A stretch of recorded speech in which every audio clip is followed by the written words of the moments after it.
WLFE DB Radio.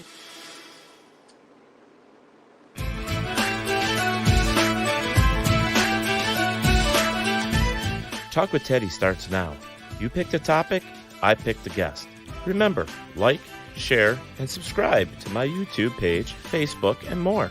You're listening to Talk with Teddy on WLFE DB Radio Network. Please check out our website at WLFE-DB.com.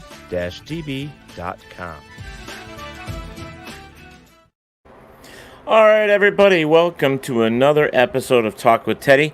I have a special guest here. His name is Johnny Lambrose, and he is a comedian and actually a whole bunch of different things. We're going to have a great conversation tonight. We're going to have a little bit of fun.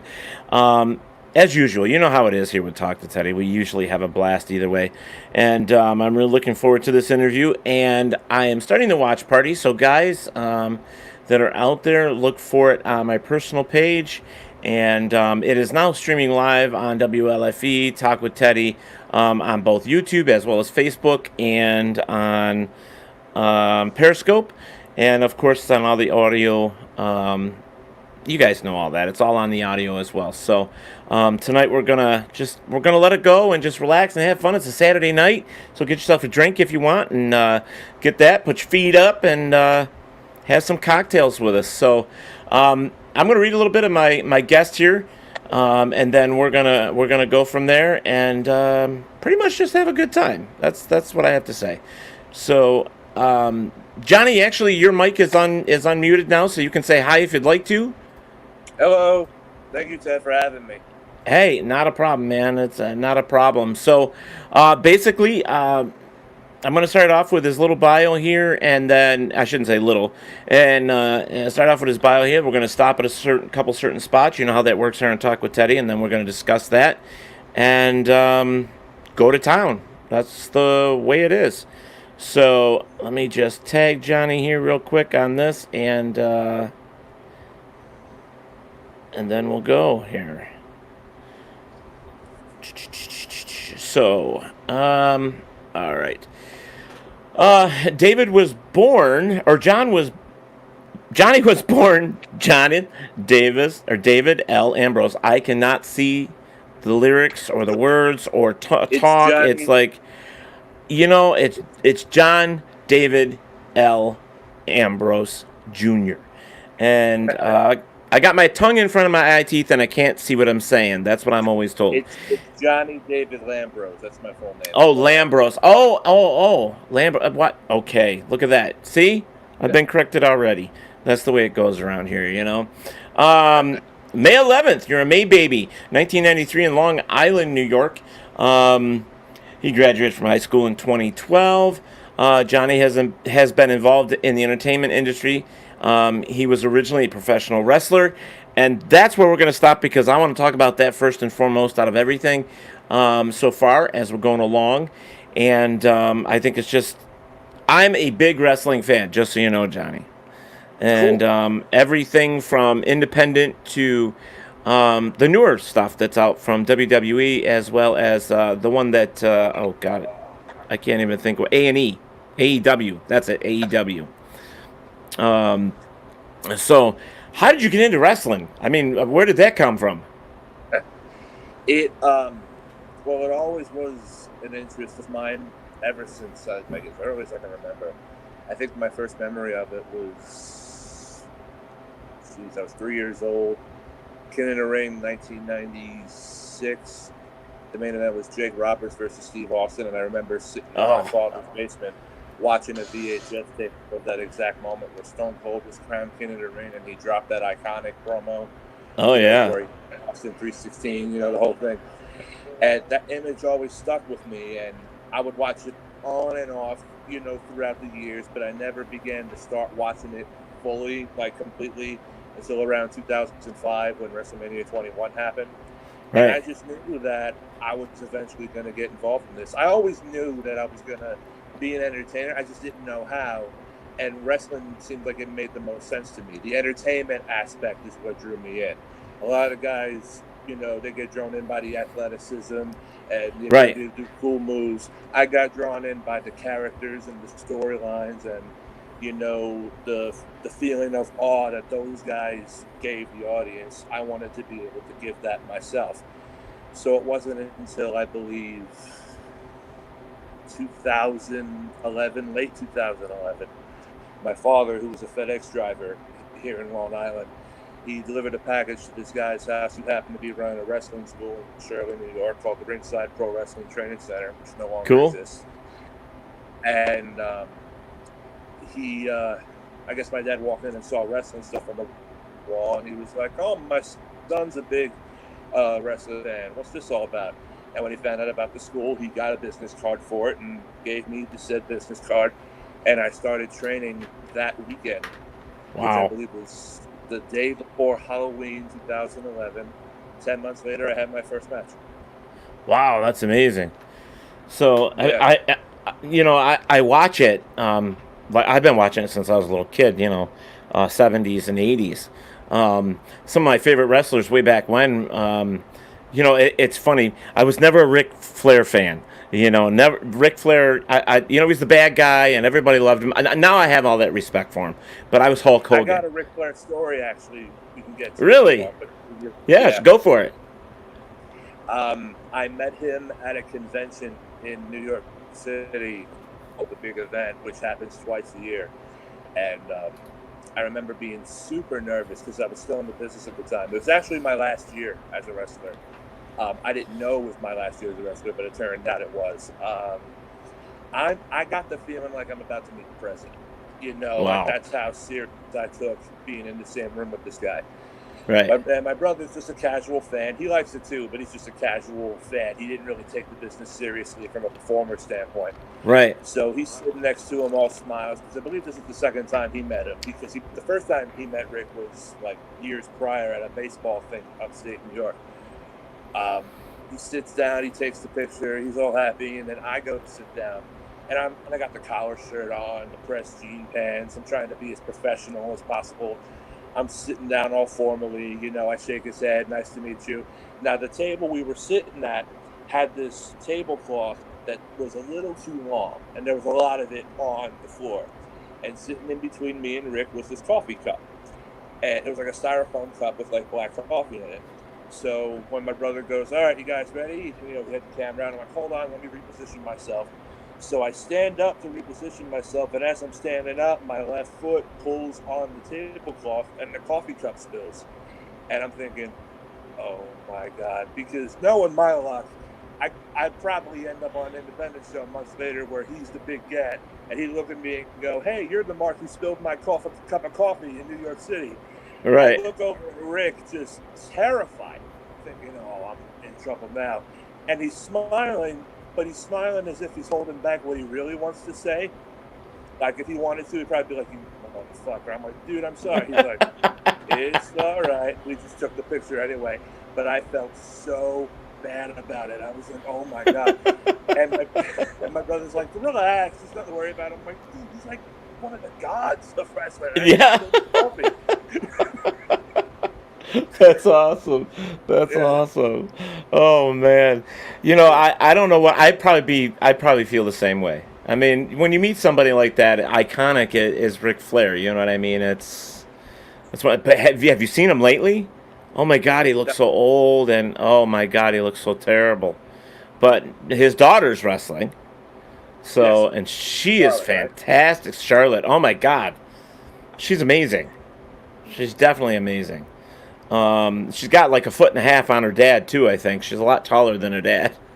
Yeah, she's an impressive physical specimen, Yeah, oh yeah. Oh yes. So I was gonna bring it up, what the hell was his name? Jimmy Snuka, the Superfly, was one of my favorites. Yeah. Pedro Morales was my all-time favorite from way back when, and until so your era was like the 70s, 80s era. Yeah, okay. And then until my first ever, seeing the match live with Dusty Rhodes. When I saw Dusty Rhodes, I was like, I was done. That he became my all-time favorite. just the way he grooved across the floor, and his elbow drop on the forehead all the time, and all that Right. stuff. It was just amazing stuff. So, how difficult was it with training? I mean, was it really physical? Extremely physical. Repetitive bump drills, 24/7. A lot of running, a lot of cardio, a lot of drills where they tested your pain tolerance. Really? The guys who ran the school came from very old-fashioned eras. We had one guy, Jeff Hahn, who went by the name Bad Boy Rocky Shore. He was trained in the same class as Stone Cold Steve Austin by a gentleman named Chris Adams down in World Class Championship Wrestling at the Dallas Sportatorium. That's where he was trained. Wow. And the other guy, Louis Fabiano, who is best known as Sheikh Muhammad Hussein, as part of the tag team called the Iraqi Butchers, he was trained by the Wild Samoans. So you got the Samoan dynasty of wrestling, and you got the World Class Championship era dynasty of wrestling combined together, which is over 75 years of old school experience teaching the newer class. And you had to basically earn your way in. And I'm sure you know what selling is, in wrestling. Yeah. You react. It was basically Right. their way of teaching you how to sell would be beating you up for real. Really? Yeah. A lot of cardio. Yeah, it was intense. But what's beautiful about the old school era of wrestling is once you passed that and once you earned your way in, you felt like you were accepted, and you felt like you were finally a part of the sacred brotherhood, which I think is a lost thing with today's culture, because that's all gone. And once you get into business now today, you still got to fight to be accepted. And I don't think that's right. It went from tradition and values and respect to who can do the most flips and who looks cool. And, I don't like that. That's why I don't watch much AEW stuff. I'll watch it like Jericho's on, or I know they had Jake the Snake Roberts, who's one of my old favorites. I'll watch for him. But I mostly watch today, when it comes to wrestling, the stuff from my youth on the network. Thank God for the network.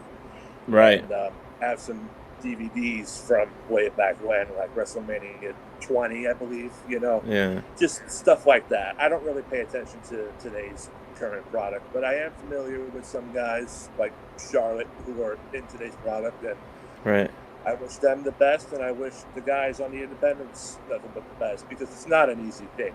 It's extremely difficult, and more importantly, you can't do it if you don't love it. You gotta have the love for it. You gotta really want to do it to stick around, because I used to tell this to less experienced guys who would ask me for advice, which wasn't often, but if I would ever get asked for advice from a wrestler who was less experienced than me, I would say, when the love goes, get out, because if not, it's going to turn into a nightmare. And that's pretty much self-explanatory to how things were towards the end of my run as a wrestler. The love was gone, and I felt like it was a job where I wasn't getting treated right, and I just had to get out for the sake of my sanity, Well, there's a lot of stuff that people don't realize. Like, you always hear, it's fake. Why are you watching that garbage? But what they don't realize is that the amount of physical stuff that wrestlers go through, from the beginning to where they finally get signed to a bigger, company, it's definitely physical, because you hear horror stories about, torn cartilage, ACL, shoulder blade, all of this stuff. I mean, accidents happen. People really get hurt, and trust me. I mean, they make the money they make because they do put their bodies on the line, and people go, "Oh, it's fake." What's fake is the stuff that's scripted, like who's going to win, and stuff like that. But other than that, it's just the acting side of it. And the decision of who wins the match is the only thing that's planned. Other than that, you're watching two guys or two girls, whatever the match may be. You're watching two human beings in there do everything they can to put on a physical live performance. Picture an action movie with no cameras and without a director saying something. That's professional wrestling. Right. And it's amazing. It's huge. It's oh my God, it's such a big market. And WWE has had that cornered for how many years? I mean, it's just amazing. And they bought up some of the smaller companies, and now AEW came around, and but we hear through the grapevine, if you're a fan, you hear that AEW is actually owned by WWE, but you don't know. You don't know any of that stuff, but I guess they all work together though. Right. Knowing how rich Vince is, I wouldn't be surprised if he did have a piece of it, Yeah, a piece of it, yeah. Undertaker just retired. Yeah. That is a sad situation because you would think that guy would live forever, and I've seen a lot of talk where they're talking about maybe having somebody else come in and Mean Mark, the real Undertaker, passing it on to this next guy, but I don't think it would work. Well, that spot is very significant. Who's there to pass it on to? Right. There's been nobody in practically ever who's as dedicated to this craft as the Undertaker. Yeah, he was like, everybody talks about that there was nobody dedicated, as you said. Nobody was like the Undertaker. He did everything. He put his body on the line more so than other people. I mean, he's almost a 7 foot, tall guy that was jumping over the top rope. Nobody his size was ever doing that stuff. He's an oddity when it comes to this stuff. So it was it was a sad day because I actually have a lot of DVDs of the Undertaker stuff, the Destruction Brothers, the whole thing with him and Kane. Yeah, so, but I figured after Kane retired, it wouldn't be long before the Undertaker. But even Steve Austin said, he goes, the time's coming. You're gonna have to. Yeah. But Steve has worked enough to where he's had a dozen movies. He's, doing the other stuff, and I'm kind of hoping that the Undertaker will do the same thing. That maybe he'll get out of the physical thing that he's doing now and maybe do some movies because he's got that reputation of being the Undertaker, the Dark One, and I think it would be great in movies. But even if they're B-rated movies like Steve Austin's, they'll probably be the best bought B-rated movies ever.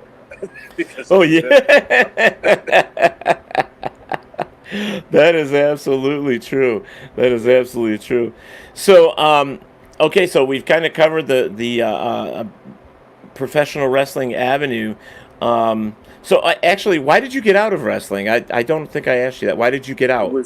It was a build-up of being overwhelmed by the politics. Not trusting people who I was supposed to trust, and just this overwhelming feeling of paranoia that built up over time. Right, now go ahead. I'm sorry. Go ahead. I'm sorry. When I broke in, I was taught to keep my head and nose above the backstage politics and just focus on my work, which I did at first. If anybody asked me about so-and-so or a rumor about so-and-so, I would say, I don't know, because I just wasn't paying attention. But it creeps up on you, It's hard, it's easier said than done to not get dragged in to the darkness of pro wrestling, and what it takes.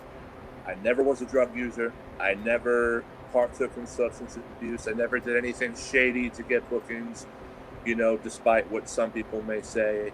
But as far as hearing it and, being mentioned in stupid rumors, almost as like if it was another version of high school, it just became so ridiculous.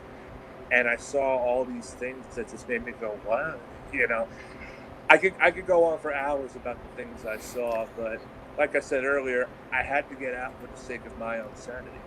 Right. Right. Because I'm a guy who's always loved it. I still love wrestling, and here I am hating going to training, hating doing shows, and just hating every aspect about it towards the end of my time because of the things I was seeing, and I'm thinking, this isn't right. you know, I gotta just be happy again and learn to love this again. And I have, and thank God for that, because there's nothing like wrestling at all. But Right. I just became so miserable, so I had to leave. And you know, and thankfully, I see all these things that remind me why it's not a good idea for me to go back. I'm not going to get into that, but Right. it was a fun time, and I still watch it, and I always will enjoy it. And that's pretty much all I can Well, say. you were there like 3 years, 4 years. 4 You were years. there 4 years. I mean, with, that's. Go ahead. Yeah, I was with this independent company called East Coast Pro Wrestling for the first 3 years. They ran shows in Long Island, and then for the last, I'd say, year or 9 months, I was a part of this company called the New York Wrestling Connection, which is where Zack Ryder was before he got signed. Right. Tony Nese was before he got signed. Tony Nese actually took part in training me a few times. Wow. Cool. And it was a big deal being there. It wasn't the average shitty independent show, but that's where all the trouble really started, politic-wise, because I began to see all these shady things, and it just made me go, you know what, fuck this. You know what I mean? But you hear that stuff all the time, though. You hear, I mean, if you really listen, you hear that stuff. You know what I mean? And it doesn't take much. You know, you can really go into it and hear that stuff all the time. I mean, you listen to some or read some of the comments from some of the wrestlers in AEW and WWE on their Twitter, and there's constantly things going on and people not happy and, you know, stuff like that. But, you know, they're also making these millions of dollars that nobody else is making. So to me, it's like, you know, you're bitching, but look at the money you're making. Yeah, but that's the guys at the higher level. The independent guys, it really depends on your place in the business and your place on the card for what money you made. The most I made would probably be $800. Not per show? Night. Oh, no, not in one night? Not per show and not in one night. I thought back to all the payoffs that I've gotten, and I've added them up, and it came up to $800. Wow, so that's terrible. That's maybe about 10 a night, 20 a night, you know, something like that, you know. Some nights, nothing at all. Yeah, and you're risking your body doing that stuff. That's crazy. Exactly. I've been on shows where it seemed like the promoter would forget to pay me. I would find the promoter and go, hey, am I getting anything? He would give me like $10, and then I'd hear on the internet next day, oh, Johnny, so-and-so got paid. Well, I pay him. He's a rookie. He don't deserve it. You know, and it's just dumb shit like that, you know? Wow, that's terrible. That's terrible. Yeah. Wow. You know, and again, it's only $10. You're going to pay off a house or something with $10? Get the fuck out of here. Oh, man. Then you went from professional wrestling to doing a little bit of stint in podcasting. Yes. You know, so how was that? I mean, you were talking about stuff you loved, I guess, though, right? Yeah. Oh, yeah. I am a huge fan of the outlaw talk radio shows like Howard Stern, Opie and Anthony, Ron and Fez, Don Imus, all those guys. And one of the things I would do to take my mind off the business would be listening to old episodes of Opie and Anthony and Howard Stern, you know, in my free time. And I thought, maybe I should make something like this. So I came across this guy, Bobby Lacera, on Facebook, who runs a studio out in the Massapequa area, which is in Nassau County, Long Island, called Strong Island Radio and Television Incorporated. Now he has it separated. He has Strong Island Radio and Strong Island Television, both under the same ownership. But I came across him, and he put a thing out on his Facebook page saying that he was looking for new shows for his program. So my buddy Joe at the time, who moved to Missouri in May 2017, I believe, so he's no longer in New York, but he was around at the time, and I said, hey man, I'm thinking of doing this show.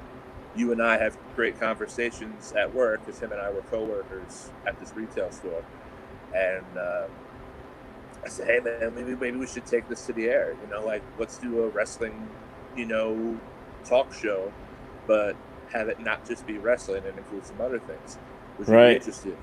So, like, of course I'd be interested. So, in December 2016, same month I quit wrestling, believe it or not, we had a meeting with Bobby at his studio, and he ran everything by me. And I originally planned on having it be just as wild and crazy as the old Opie and Anthony and Howard Stern shows. And then I got a quick lesson about how that's not as easy to do because of all the FCC regulations. So I'm thinking, okay, I got to hold this out, hold this out, hold this out, hold this out. But I thought, I can still pull this off. I don't have to really go these routes. And plus, it's good to, be original, Right. So we kicked off the show in January, and the show wound up getting canceled in October of that year, 2017, for business disagreements. But it was a fun time. It was the John Sawyer Show, named after my second ring name.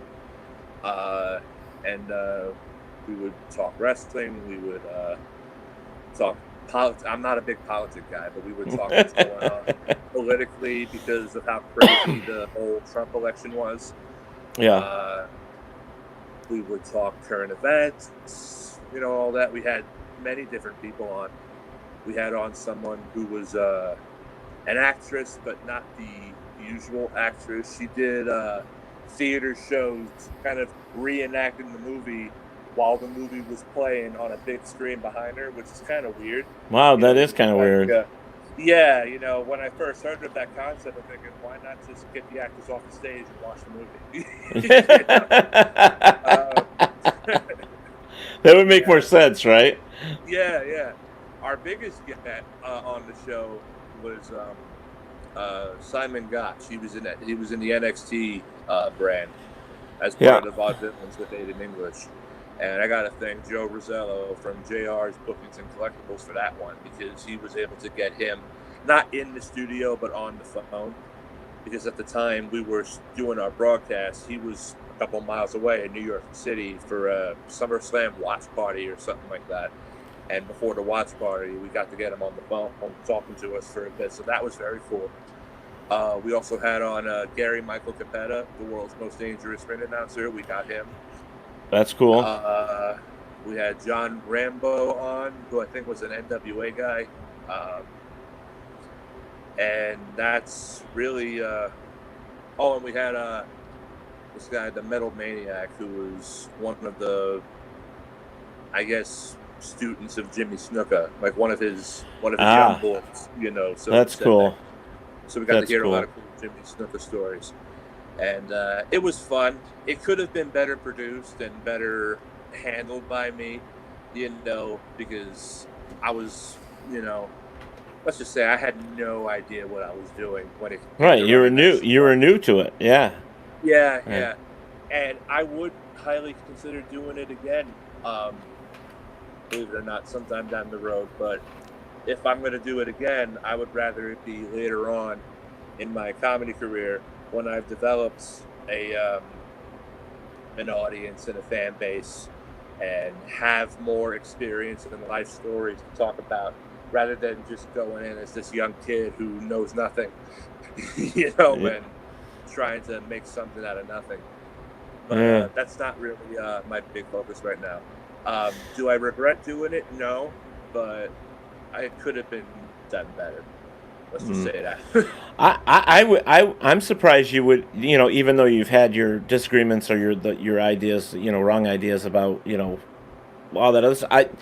Wrestling. I would have thought you would want to do a podcast on wrestling. I mean, there's so much stuff out there, and well, it was that was the main theme of it. The main theme was wrestling, but we never kept it at just wrestling.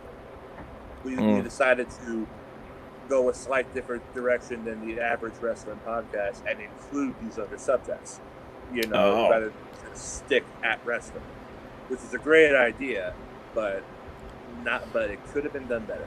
That's all I can say. Because you have like the backdoor knowledge, you know what I mean? So you could.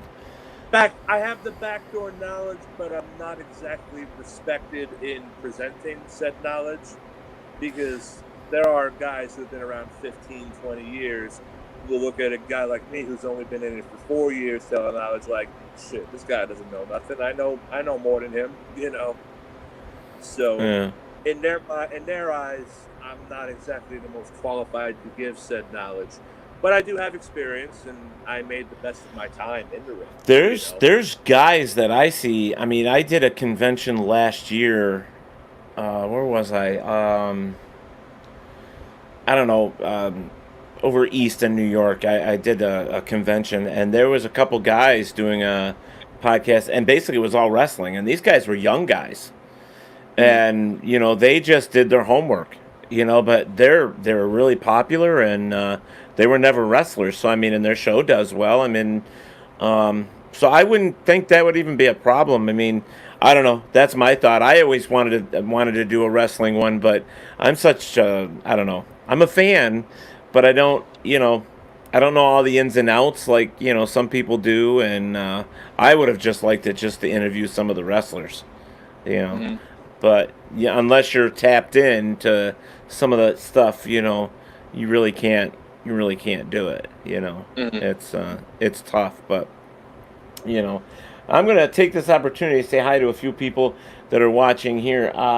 Timothy Buckley, Joseph Fisher, Trina Cook, Sage Accord, Nicole Yonda, Grant Gaskin, Anne-Marie Carlson, Scott Wells, Mike Warren, Diana Scholl, Jan Beach, Lee Allen II, Diana, Tyler Wright, Ronald Bobcat. Why do I always say that? Ronald, I always screw up your last name. I'm just going to start calling you Ronald. If another one shows up, just pretend it's you. And then you'll be all good. And then Sheila Oslander. They're getting in and out here that I can see. I can't see the other feeds, unfortunately, but I know there's people there. So podcasting, and then, you've kind of gone, a route because you were diagnosed with a disease. So you went from, pretty much like enjoying life with all this stuff to being diagnosed with something. Do you want to, talk about that, or? Well, it's not a disease, it's a disability. Well, disability, right. Yeah. It didn't happen at that point. It already happened. Okay. Yeah, when I was. God, so you were younger. Yeah, you were younger. Yeah, I had to have been younger than 10 years old, or maybe it happened when I was born. I don't remember, but I was diagnosed with high functioning Asperger's disorder, or Asperger's syndrome, which is basically a social skills disability. It makes you socially awkward. It takes away your ability to read people, and judge people, so to say. I learned those were skills I had to learn later on in life through faults and experiences of my own. But with that came an unbelievable amount of anxiety, ADHD, and clinical depression. And, it just became so unbearable for me at times. I don't know how to explain it. The smallest things would really ruin my day. I could be having a good time and thinking about something, and then that something would make me think about something else, and then something else, and then something else, and then I would think about something that just doesn't sit right with me, and then all of a sudden my mood would go from here to here, and my day would be completely fucked. Like I would just, it's very hard to explain, and I kept quiet about it for a long, long time because I was seeing people around me have problems of their own, and I didn't want to burden. I felt as if I said something, I would burden people. I would be a burden to people, in describing my issues. So I just kept quiet about it until one day, somebody noticed a sign and asked me, and I just honestly told them. I believe it was after my mother passed where I began to start really being more honest and upfront about what I've been dealing with. And, I just, because I pretty much thought to myself at the time, I don't care who believes me or who doesn't believe me. I have to say something because it's good to talk things out. Right. And, it's just, I don't know. It's weird. Yeah. Yeah. Well, and you actually, it really put you in that place where you even thought about suicide. You were, it was real bad. I had several thoughts about it, but only made an attempt once. And this may be the hard to listen part for anybody tuning in right now. So, if you're open-minded and you have a strong stomach, so to say, and this isn't for, well, this could be for you. I don't know how you are, but to anybody watching, this next part is a little bit of a deep part of my story. So if you don't want to hear it, just hit the mute button or maybe fast forward a bit. I don't know if you're watching this live or watching this after. Right. I was at home, already planning on attending this open mic to become a comedian. Mm-hmm. And it was just me and my father at home. We were just hanging out, whatever. And it was just a regular day at home. But coming up soon, within about a week or so after that, my father was going to be going in for surgery. Not going to say what surgery, not going to say what was going on, because that's his personal business. And I'm that's fine. Yep. But that day at the house was normal. And at the time, I was working as a security guard at this hospital. I'm not going to say the name of said hospital. Okay. But I was always taught, one of the biggest lessons my father taught me and my brother as we were growing up was to always take work seriously. Be the first to show up, be the last to leave, never miss a day unless you have to, always show up for work when it's time for you to show up for work. Right. And I always did to the best of my ability. There were some flops, like when I was working at supermarkets and stuff. That's kind of normal. Yeah. So I had to go in for work, and I could have called in and took an off day because it was the day before my dad was going in for this surgery. Right. A big part of me didn't want to be there before he went in for the surgery. Nothing against him, but God forbid something happened to him while he was on the operating table.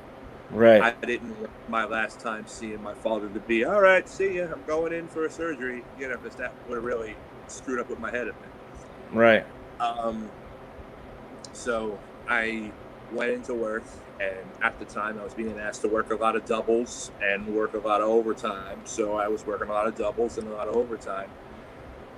And I received a phone call from a relative who's really good at talking down to somebody to the point where you feel like just utter garbage. Like if they want to call and belittle you, like they can. I'm Italian Irish. Irish from my mother's side of the family, Italian from my father's side of the family. And so when we get angry, we really get angry and express it. Right. And he just called me up and proceeded to just guilt trip the hell out of me and made it seem as if I turned my back on my fault, which wasn't true. I had to work, and I had commitments for work, but at the time he was so successful in guilting the hell out of me that the idea of living was not the best idea at the moment. People deal with things, sorry to interrupt, but people deal with things like that in different ways. Not everybody's the same. Right. I have a problem with funerals, and so instead of going to a funeral, I chose to go to work because I couldn't deal with the emotional side of it, with all that. I wanted to remember that person the way that I saw them last.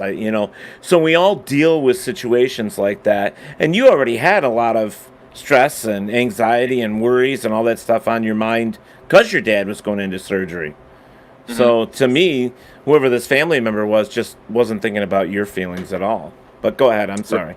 Right.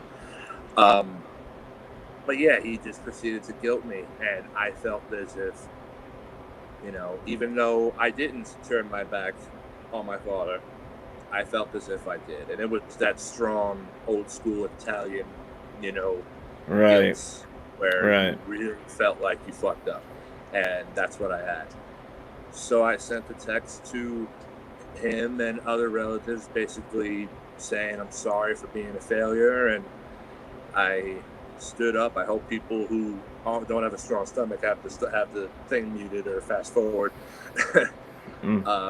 I stood up. I went into this bathroom area, which had a shower in it, and the shower rack was drilled into the wall.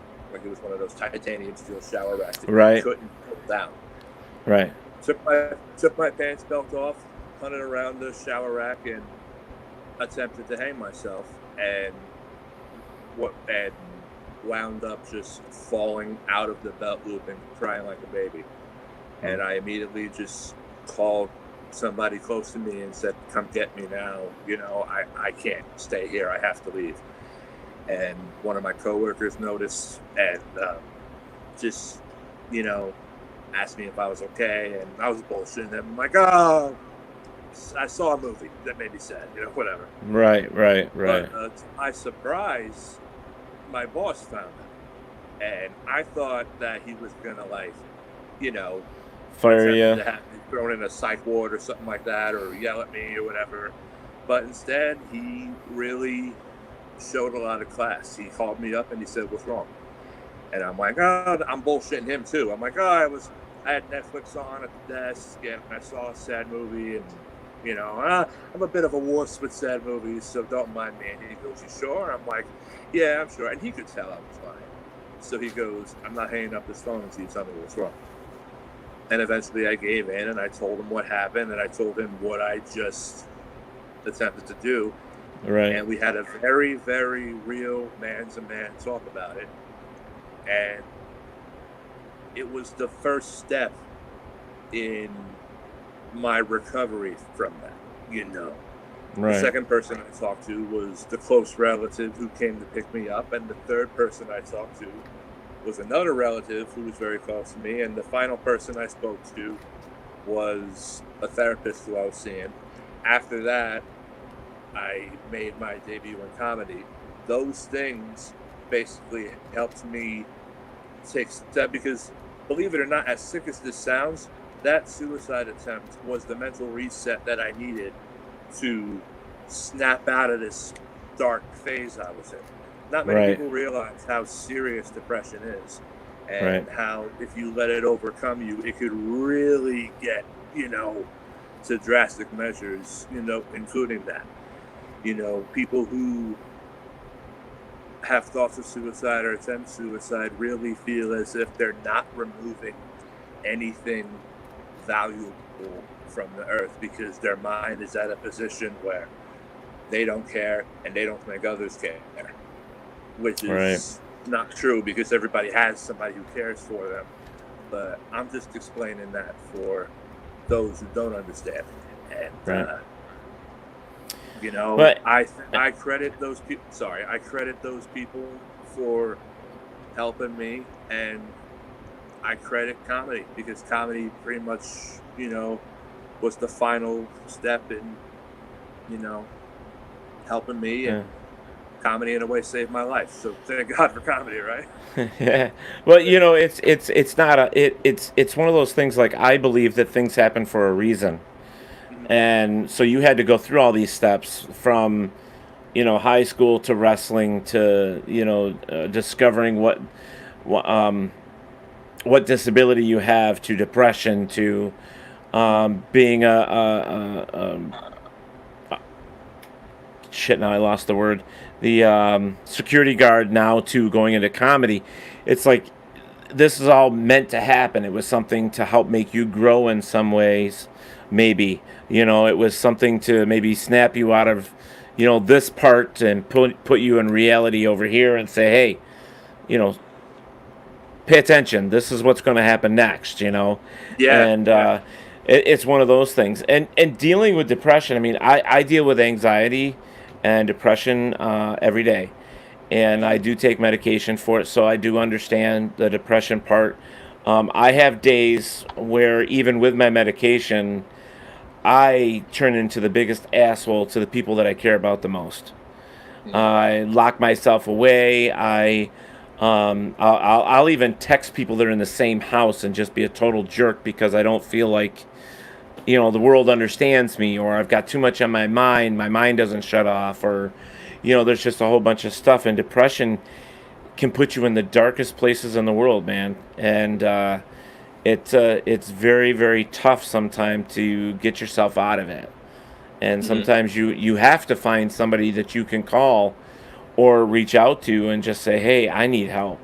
I need somebody to get me the hell out of here, or something like that. And it's tough. But, I've been fortunate enough to have a few people, especially today. My buddy Tom is in here on the StreamYard feed. And he, in the past, couple months or so, has become a really close friend of mine. And I've already pissed him off once and did something that I shouldn't have. But he's been, a few days went by, and now it feels like we're getting back to where we were, so I'm okay with that, and that's the way it should be. He was very understanding. And it's hard to find people like that can just say, hey, I understand, don't do this shit again, but, I get it, I understand. I can safely say that I am, as of today, I am very far away from being that low. And I can safely say that I will most likely never end up that low again, because I've learned to, live with a more positive outlook, on things. I'll use some self-deprecation as a part of my sense of humor, but in my way, that's a defense mechanism, and it really helps me stay away from being that arrogant prick that nobody likes. Because, everybody's taught to, grow up being confident and show confidence, but then they don't realize that confidence can easily be mistaken for, hey, my shit don't stink, and there's always somebody better. So I'd rather be the guy who's like, yeah, I know I suck, but you can't do this like me.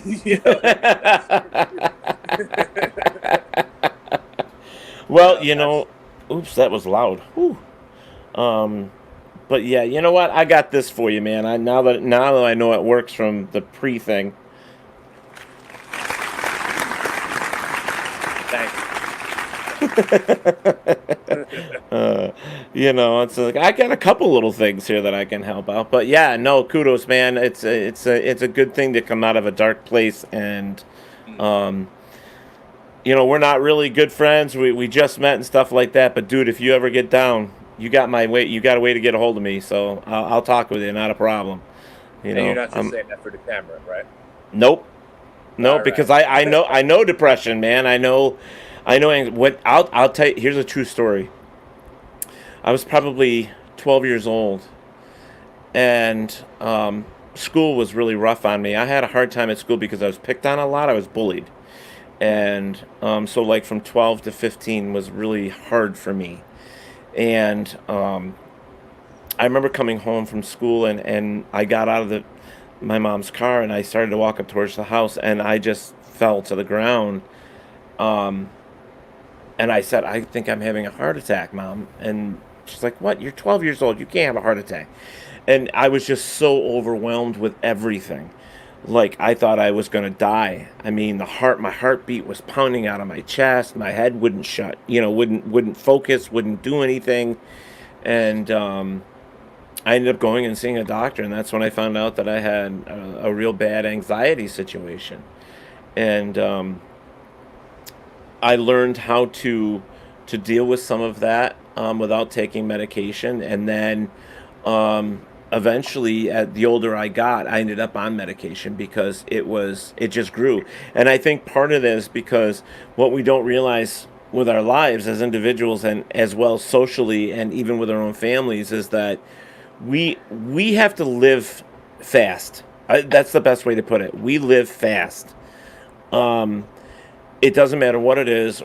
As kids, we're raised to to work. We're raised to move as fast as you can, get things done, be smart, all this pressure, with everything that you have to do, that sometimes it's so overwhelming that we don't stop for a minute and say, everybody shut the fuck up. I Right. need 5 minutes to myself. And then, when I grew up, I realized, I had to start doing that. I had to tell people, shut up, get away from me. I can't deal with you, because I was never like that. I was always the nice guy. I took on everybody else's problems all the time, as well as my own. And, it became overwhelming. And we have to learn that we need time for ourselves, a downtime, if that's what you want to call it. And it's taken me 30 years to realize that if I would have done that when I was younger, probably not swear at them like I just said, but if I would have said, or go in my room and lock the door so I was away from everybody so I didn't have to deal with all that pressure, I probably would have been better off than where I am today. But, you learn how to deal with it. I mean, I was writing journals. In fact, I still got one in front of me. When Nice. thoughts come in that I can't deal with, or I don't know what to do with, I write them down. And I would buy a notebook with, 5 subject notebook, and I would just write. Then I got into the hardcover things and just write. You should see the amount of notebooks I have over here in my office area. It's almost as if I can't live without my notes. I don't just write Right. notes. I timeline out my day. I make Yep. myself reminders. Yep. If I have a thought that interests me, I write the thought down. Yep. Yep. If there's a musical artist, I love music, but if there's an artist who somebody recommends me to check out, I'll write their name down. I'm very big on notes and having that out there to just store away whatever. So I think it's cool that you got that journal. It's Yeah, I write all the time. I have to. There's no other way to do it. Other friends said to me, "Well, don't you have a computer?" I'm like, "Yeah." "Well, type everything." And I said, I can't type as fast as I can write. So I'm trying to get these thoughts out of, my head. So I have to put them on paper fast. God forbid the hard drive crashes and you lose all your information. You don't want to go through that. You'd rather have it old school on a pen and paper right in front of you. Yeah. I'm telling you, man, if I didn't have a pen, I'd fucking prick my finger and write it in blood for all I cared, because at that time, I need to get it out of my head. I especially if the anxiety's kicked in. 2 years ago, bro, this is Johnny. This'll get you. 3 years ago, I started a new job. I had lost my job because of the job closed. I was working for an entertainment club, and they went belly up. And it was like an hour and 10 minutes from me. I used to drive that every single day. Well, the club closed. So I was applying for new jobs and blah, blah, blah. You know how that works.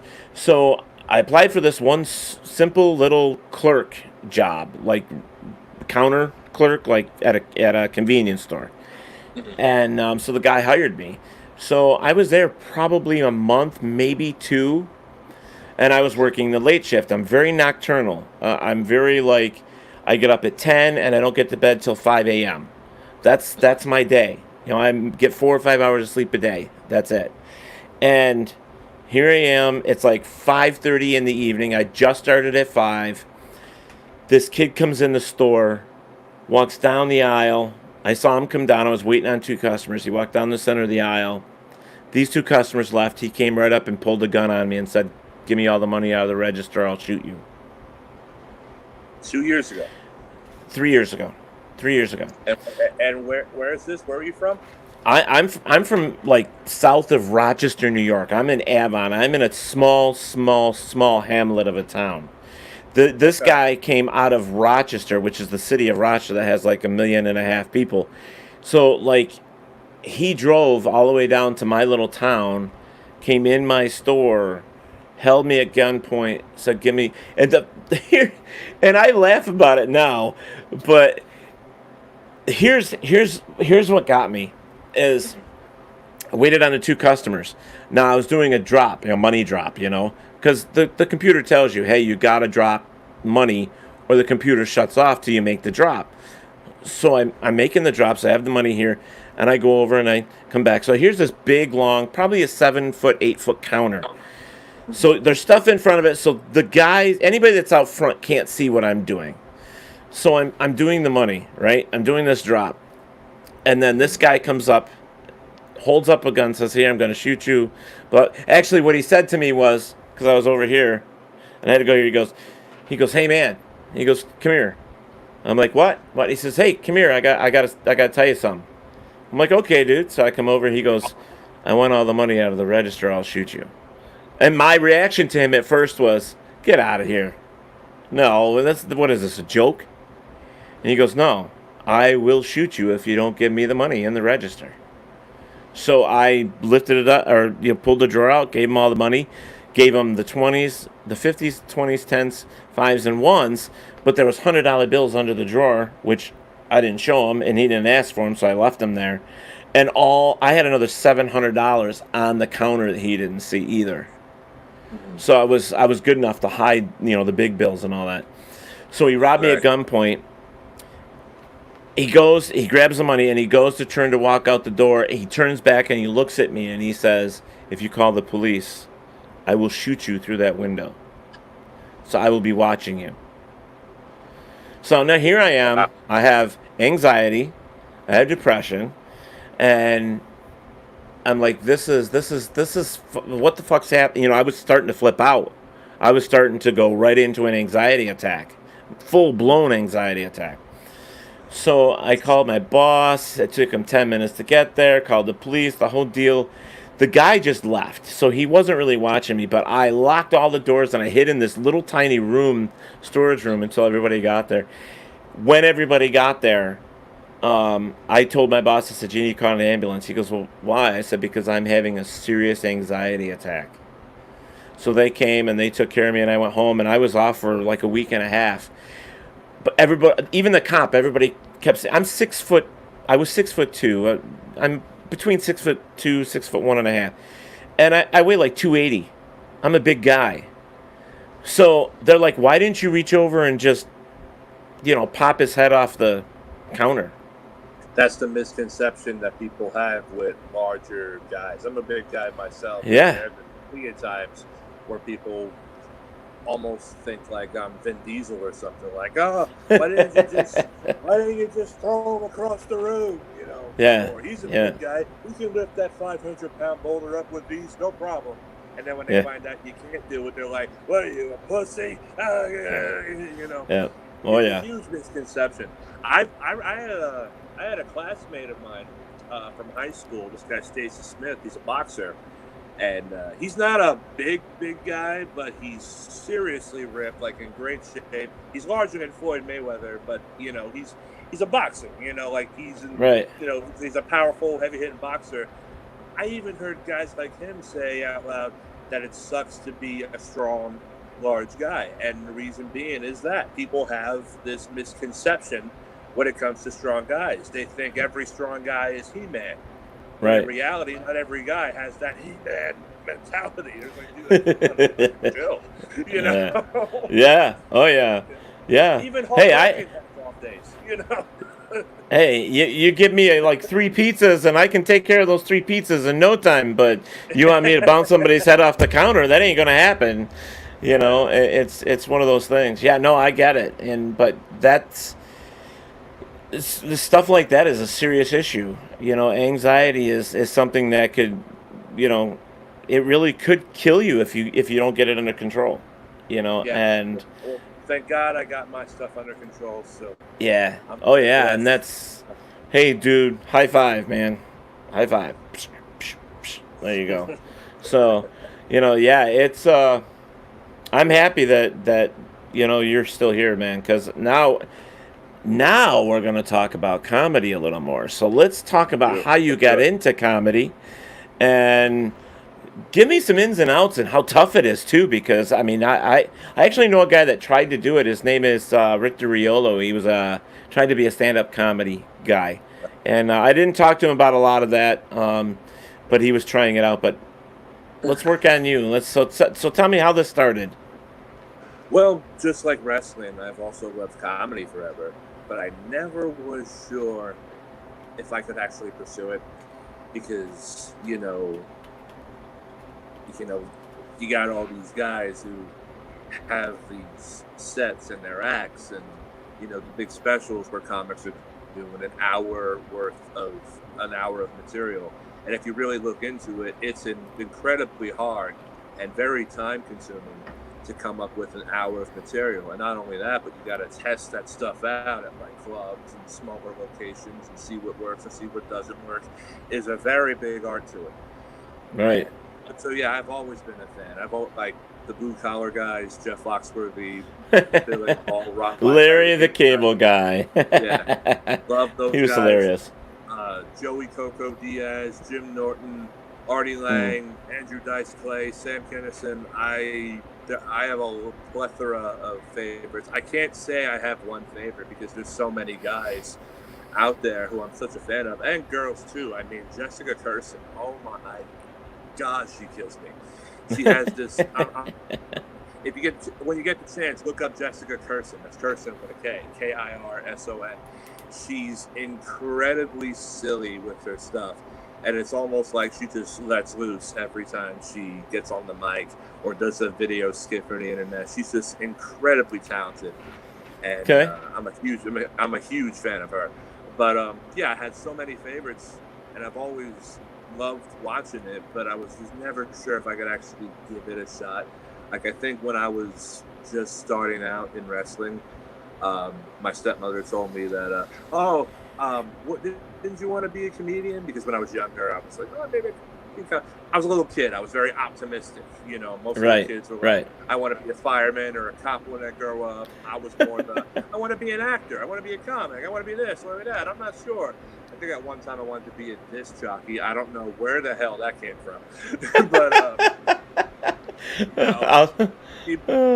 a white guy like me as a DJ, hey, it's a white people party. Playing Bob Dylan records at a nightclub, all the cool kids were like, what the hell is this?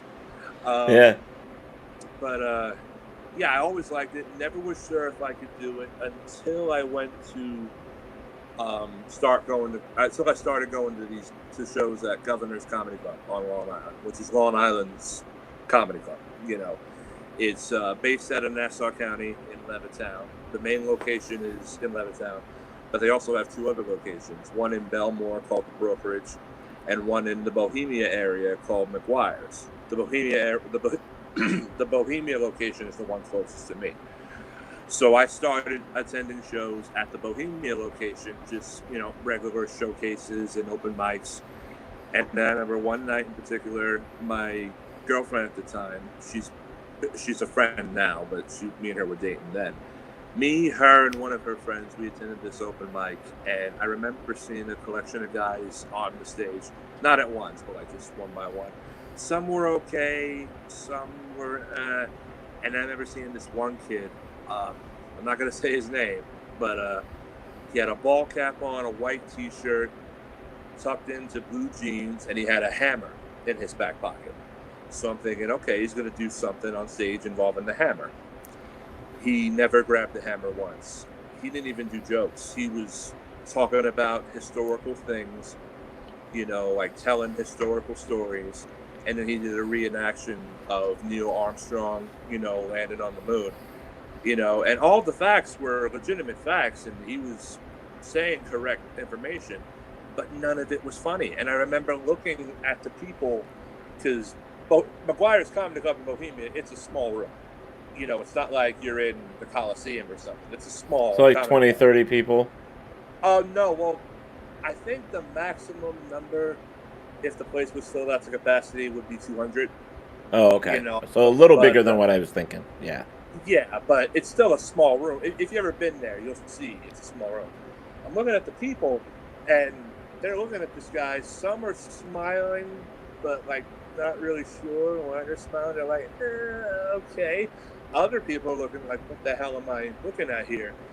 And I remember my girlfriend tapping me on the shoulder going, you should do this. You're funnier than this guy. So I really thought about it, and then I thought, you know what? I'm not getting any younger. Why not give it a shot, you know. Right. So Right. I apply for the open mic, and this was after the incident that we just spoke about happened, you know. I show up to McGuire's on the night of my first, you know, open mic. Who's the first comic I see? The kid with the hammer in his back pocket. So he's like, hey, Wow. man, he goes, hey, are you a comic? I'm like, yeah, it's my first night. He goes, first time? Puts his arm around me. He goes, nice to meet you. My name's so-and-so. We're sitting down talking. And then he turned out to be a very nice guy. So now I'm sitting there thinking, oh, wow. Now I feel bad for thinking he sucks because he's, you know, he turned out to be cool, you know? Right. Right. So the other comics show up, and I introduce myself to them out of respect. And the MC shows up, this guy, John Truson, who's been in the game for a long time. I introduced myself to him and told him I was new, and he goes, just have fun out there. You know, don't worry about anything. Just go out there, you know, have fun, you know, which is, I guess, common advice most comics get on their first night. The lineup gets written out. The show starts. Turns out the Hammer Kid is going to be going on about maybe 4 spots before me. I'm giving him some words of encouragement, like, hey, man, go out there, you know, kill him, you know. He goes up there and bombs, just like the last time I saw him. Just completely eats shit on stage. Nobody's laughing. The comics are cringing. The wait staff are like, Jesus Christ, what am I watching here? And I remember this guy standing next to me who's been doing comedy for like 30-something years. I know because he told me. Yeah, some guys are, you know, something about the veterans, they won't be hesitant to tell how old they are or how long they've been doing it. I guess they're just that desperate for respect, you know. I look at him and I go, hey, man, would you consider this bombing or not really doing so well? He goes, do you hear laughter? I'm like, no. He goes, he's bombing. I'm like, oh, okay. And that's when I got my first comedy lesson. Always keep your stuff relatable. The more relatable your act is, the more you can connect with the audience, and the more likely the audience will be able to enjoy your show, and that's where the laughs come from. So I went on stage, my turn came, and I went there with the mindset of I was going to let the audience be the deciding factor as to how I approach this. If I got a mediocre, not so good response, that would have been the only time I did it. I would have, you know, said, thank you, that's it. And for the rest of my life, that would have been a thing I tried that I could always tell my friends about. Hey, one time I actually tried comedy. It turned out to be all right. To my surprise, the reaction I got to my set was very good. Stuff was actually going over well, and I wound up getting a standing O at the end of my set. Wow. And I'm not saying that to brag. I'm saying that because it actually happened. And I remember thinking, okay, I can do this, you know. Right. I walked off stage, walked back to the area where the comics were. There were people coming up to me, shaking my hand, saying how brilliant it was. And I just felt that feeling of, you know, confidence and positivity and acceptance that I haven't felt in so long. And I'm just like, yeah, you know, this is me. Good. Yeah, that's a new you. Yeah, that's awesome. That's awesome. I mean, the fear must have killed you at first, though, right? I mean, because for me, that's... Oh, my God. I still get nervous before going on stage. The most common thought that goes through my head before a set is, this could end up terribly. I never go on stage. I can see that. Thinking, yeah, my stuff's going to kill. I more go on stage thinking, this is either going to be okay or it's going to really suck. Which, believe it or not, is how most comics approach, you know, their work. Right. Very rare you're going to see a comic go, I'm going to go up there and fucking kill it. No, that's not a realistic mindset. The realistic mindset is, I'm going to try, and it may not work, but I'm still doing it, you know? Right. Yeah. You made, when you mentioned Andrew Dice Clay, I knew Tom, one of the gentlemen that are in the room here. He loves Andrew Dice Clay. In fact, the first thing he posted was Andrew Dice Clay, hickory dickory dock. The pitch was sucking my cock. The clock struck 2. I dropped my goo and I dumped the bitch off on the next block. Oh! Hey, he said the nurse to me rhyme correctly.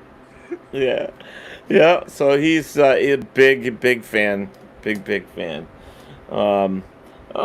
Hello, Ernie. Hello, Jim and Olivia and Charles. Oh, Sandra. Charles, let's see. Rick McCollum, Cora Mosier. Hello, guys. Hello, hello, hello. But yeah, I knew when you said Andrew Dice Clay, that was going to go right to Tom, like instantly. I knew that. But that's cool. I was on stage. I performed with a band for quite a long time, toured. I was the front man, so I always, in the beginning, it was like I was always nervous, always had the butterflies and stuff like that. But I retired 2 years ago, so I always got the butterflies. It never changed. It was always there. So, and my biggest crowd was 74,000 people. So trust me, I know what it's like to be in front of a big crowd. But you know what? My stomach was killing me. I was like, I can't do this. I was talking myself out of it. And then as soon as the guy started, I was like, it's like I belonged there. It was phenomenal. One of the things I do, I actually have a funny story when it comes to the crowds. I have two stories, actually. One of the things I do before a show, and I did this when I was wrestling too, is before the show starts, I will go to a certain area where I can see the whole room and check the house, as they say, see how the house is, and see who's here, who's not here, how the attendance looks, is there anybody significant in the audience, stuff like that. Right. One night in particular, I'm doing an open mic at McGuire's, and I'm checking the house from the back room, and I see right up in front are my aunts, my mother's sisters, and they're all pretty much close to age. They're in their late 60s, early 70s. Right. So I'm thinking, why are they sitting up here and not in the back of the room? Because 2 out of the 3 of them would be the type to be like, yeah, I'd much rather, sit back here and enjoy the show rather than be right in front of the camera. Right. But one of the 3, my Aunt Susie, I could tell was her who was like, yeah, let's sit up front, so we can see Johnny, Right. And that's a nightmare to comics to have their family right there in front of their face while they're doing their act. And it made me instantly nervous. So I thought to myself, maybe I should do something to kind of help combat the nervousness when I go up on the stage. Sorry, I felt the sneeze coming. So, hold on. Gesundheit. Sorry about that. Thank you. Anyway, live broadcast. Awesome. Hey, sneezes are free, man. We don't charge for that shit. This sneeze was brought to you by Ricola. Wait, there you go. Ricola. Anyway, so I go on stage, and the minute I go to talk, I realize the mic is out. The mic's not working. So one of the sound guys immediately run over to the stage, and they're fixing it. They're trying to fix it as fast as they can. I'm bullshitting, like I'm talking, I'm lip syncing into the mic as if I'm talking, and the crowd's laughing at that. The mic finally starts working again, and I go, okay, that's over. How you guys doing? Everyone's like, good, whatever. And I go, before I begin, my answer here. This is Susie, this is Nancy, this is Druette, and they're all clapping for him, And I look at Susie, who I know it was her idea to sit by the front stage. I just knew it. I look at her and I go, I really appreciate you coming, and I just have to ask, why are you here? And she looks at me and goes, oh, because I love you and I want to see you do well, in her old Brooklyn Irish accent. And the whole crowd goes, aww. And then I go, well, I spoke to the home today and you're going back. And that got me, and then I started my set, right there. Yeah. And the other story I had when it comes to the crowds was probably my second or third time working at McGuire's. Every now and then, I like to do crowd work during my sets. I don't always do it, because it kind of takes away from the performance. But right. Well, let me rephrase that. In some comics' mind, it takes away from the performance. I personally think it adds to the show. You just can't overdo it, Okay. So I'm on stage. about maybe 5 or 10 minutes in. I said, no, not 5 or 10 minutes, because the sets at the open mic are about maybe 7 or 8 minutes long. So I'm probably about maybe 30, 50 seconds in. I did my opening joke. It goes over well. And then I go, are there any couples here tonight?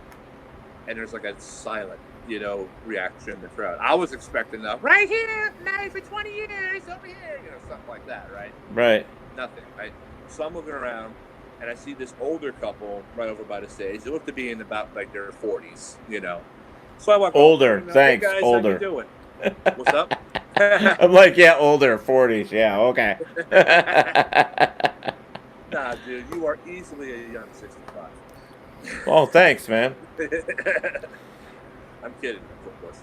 I know. But I see the couple, and I approach them. I'm like, "Hey, how you doing?" And instantly, the wife just ducks her head in embarrassment, like, "Oh my God, he's talking to us. Why?" He's into it, so he's just talking. I go, "Hey, man, what's your name?" He tells me his name. It was like Jeff or something. And I look at the girl, and I'm like, "Oh, and what's your name?" She goes, "Maria." I'm like, "Oh, nice to meet you guys. Maria, let me ask you something. Is penis size important in a relationship?" And it got a laugh, but she immediately points in front of her, and I didn't realize her son was sitting right in front of her.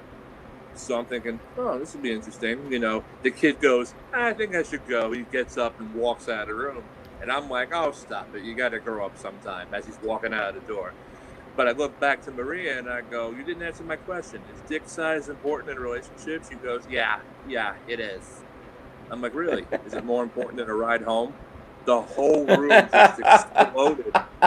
And she's looking at me like, I hate you, So the set ends.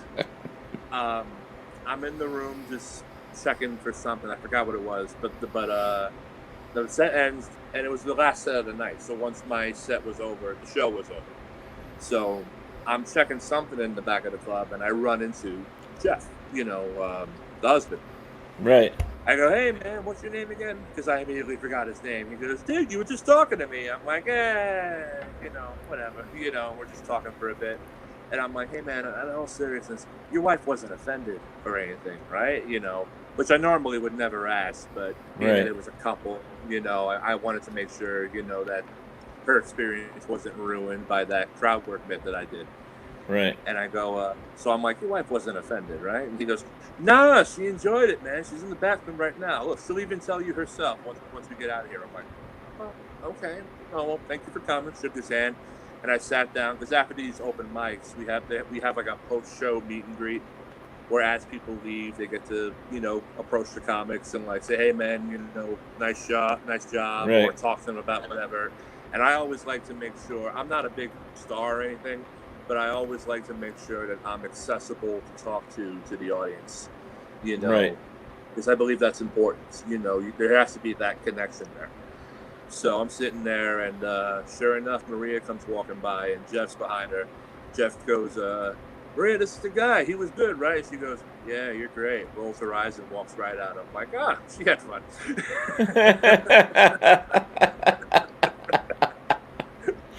Oh, man. You ever seen that Don Rickles look where he's like, oh, God, he's walking out? She had that look, and I'm like, oh, yeah, she hates me. Hey, as the comic goes, I mean, if you can't get a good reaction, if you get a bad reaction, at least you still touched her in some way. You got a reaction from her, so, either way. It's good to get a reaction than get nothing, Yeah. So one of my favorite comedians from not that far, probably a couple of years ago. I don't even know if he's doing stand-up anymore, but actually does the whole skits. Rodney Carrington. I've heard of him. Love Rodney Carrington. Oh God, he's so funny. But Fluffy is like. Didn't you want to do something that rhymes with truck? I love that song. Yeah. But Fluffy's the man right now. I think. I mean, he's awesome. I saw him at the Westbury Music Fair. I think it's called the NYCB Theater at Westbury. One of those names. I saw him in 2012 with my brother, and it's amazing to see the star power some of these guys have. Yeah. and how strong they can draw an audience because of their notoriety. And not only But did he have a packed house at the show, but it was a very diverse audience. There wasn't just the Hispanics. There was white people, black people, Japanese, adults, right. children, senior citizen. That's a beautiful thing, Yeah. Well, he's amazing. But what got to me about him too was kind of like what you said. He likes talking with the people at the end of his shows. He likes meeting people, and Yeah. kind of like the whole thing is like, what, it matters to me what people think. Mm-hmm. And it also means that not just that, but the star power doesn't go to your head. You know what I Right. mean? It's that's really important. And we in the music and entertainment business, in all music, it's the same way. If you performed on the stages like I have on the road up and down the East Coast, I mean, we always had the opportunity either before or after the show to talk to the people that were there. And there are places that just put you in the back room and then people leave and that's it. It's like, no way, man. I wanna go meet these people that I helped get on the dance floor. I mean, Right. and for me, Right. their reaction, if I can look out to the crowd, like in the beginning, like you were saying that you like to look at who's out there, and we don't have curtains. We're standing right out there. So I would look at the crowd and see what they're doing. If they look kind of like nasty, bad mood, are they drinking? Are they having a good time? Are there going to be pushovers with the music? And but once you get going and you see these people get out of their chair, and it may take 3 or 4 songs. It depends on you have to feel them out to figure out what they like. You know, Right. and but once you get them on the dance floor, man, it's such a reward for me. At least it is. It's kind of be like it's got to be for you with seeing them laugh. It's a reward to see them laughing. You know, But it's and also a reward to see them engaged in what you're doing. right, It makes you right, feel important. I yeah, never liked being the guy who was silenced. I much rather be the guy who knows that whenever he talks, someone's going to listen and not ignore him. And not ignore him. right. Right. No, I totally get it, and that's cool. That's a very similar thing between comedians and live or bands being on stage. I mean, if I can get a reaction, that's what I'm looking to do. And sometimes whether I got them crying or up laughing, yeehawing, or doing whatever, it's awesome. So it's cool. And if you can get somebody to laugh or even just I mean, how many times have you had somebody like you're doing your comedy and somebody says, you're an asshole, or you suck? Anybody ever do anything like that to you? There was one time in particular I was doing a bar show in Riverhead, New York, at this place called Digger's Pub, which I'll plug right here. I don't have a gig coming up with them yet, but if you're in the Riverhead area or if you're nearby Riverhead, go check out Digger's Pub. It's on Main Street in Riverhead, I believe. They have live music, they have live comedy, and whenever there's comedy, I try to get there and get some stuff in as often as I can. So definitely check them out once this pandemic, comes to a close. But I was doing a open mic at a bar in Riverhead, Diggers, and I tried doing that crowd work couples bit again just to see if it would still work or not. And of course, just like last time, I don't see any couples, and nobody responded when I said, "Are there any couples here?" So I look over to my right, and the comic who was going to be on after me, he's sitting at this table, and his girl's with him. So I'm thinking, okay, might as well, include them because he's a comic, so he'll have no problem with it. He'll get it, yeah. Yeah. So I said, make some noise for so-and-so, and the crowd's making some noise for him. I'm like, he'll be up next. I'm sure he's going to kill it. And this young lady right here happens to be his girlfriend. What's your name? She said, it's a black girl, like Zendaya or something, some name like that. And I'm like, all right, Zendaya, nice to meet you. Let me ask you something, Zendaya. is dick size important in a relationship? And I was expecting her to say yes so I could follow up with the punchline. Instead, she goes, no. I'm like, okay. And then she goes, work on your act. I'm like, I'm in the middle of doing that right now, as you can see. Well, Oh, man. The first heifer was going to be retarded. Anyway, and I just moved on.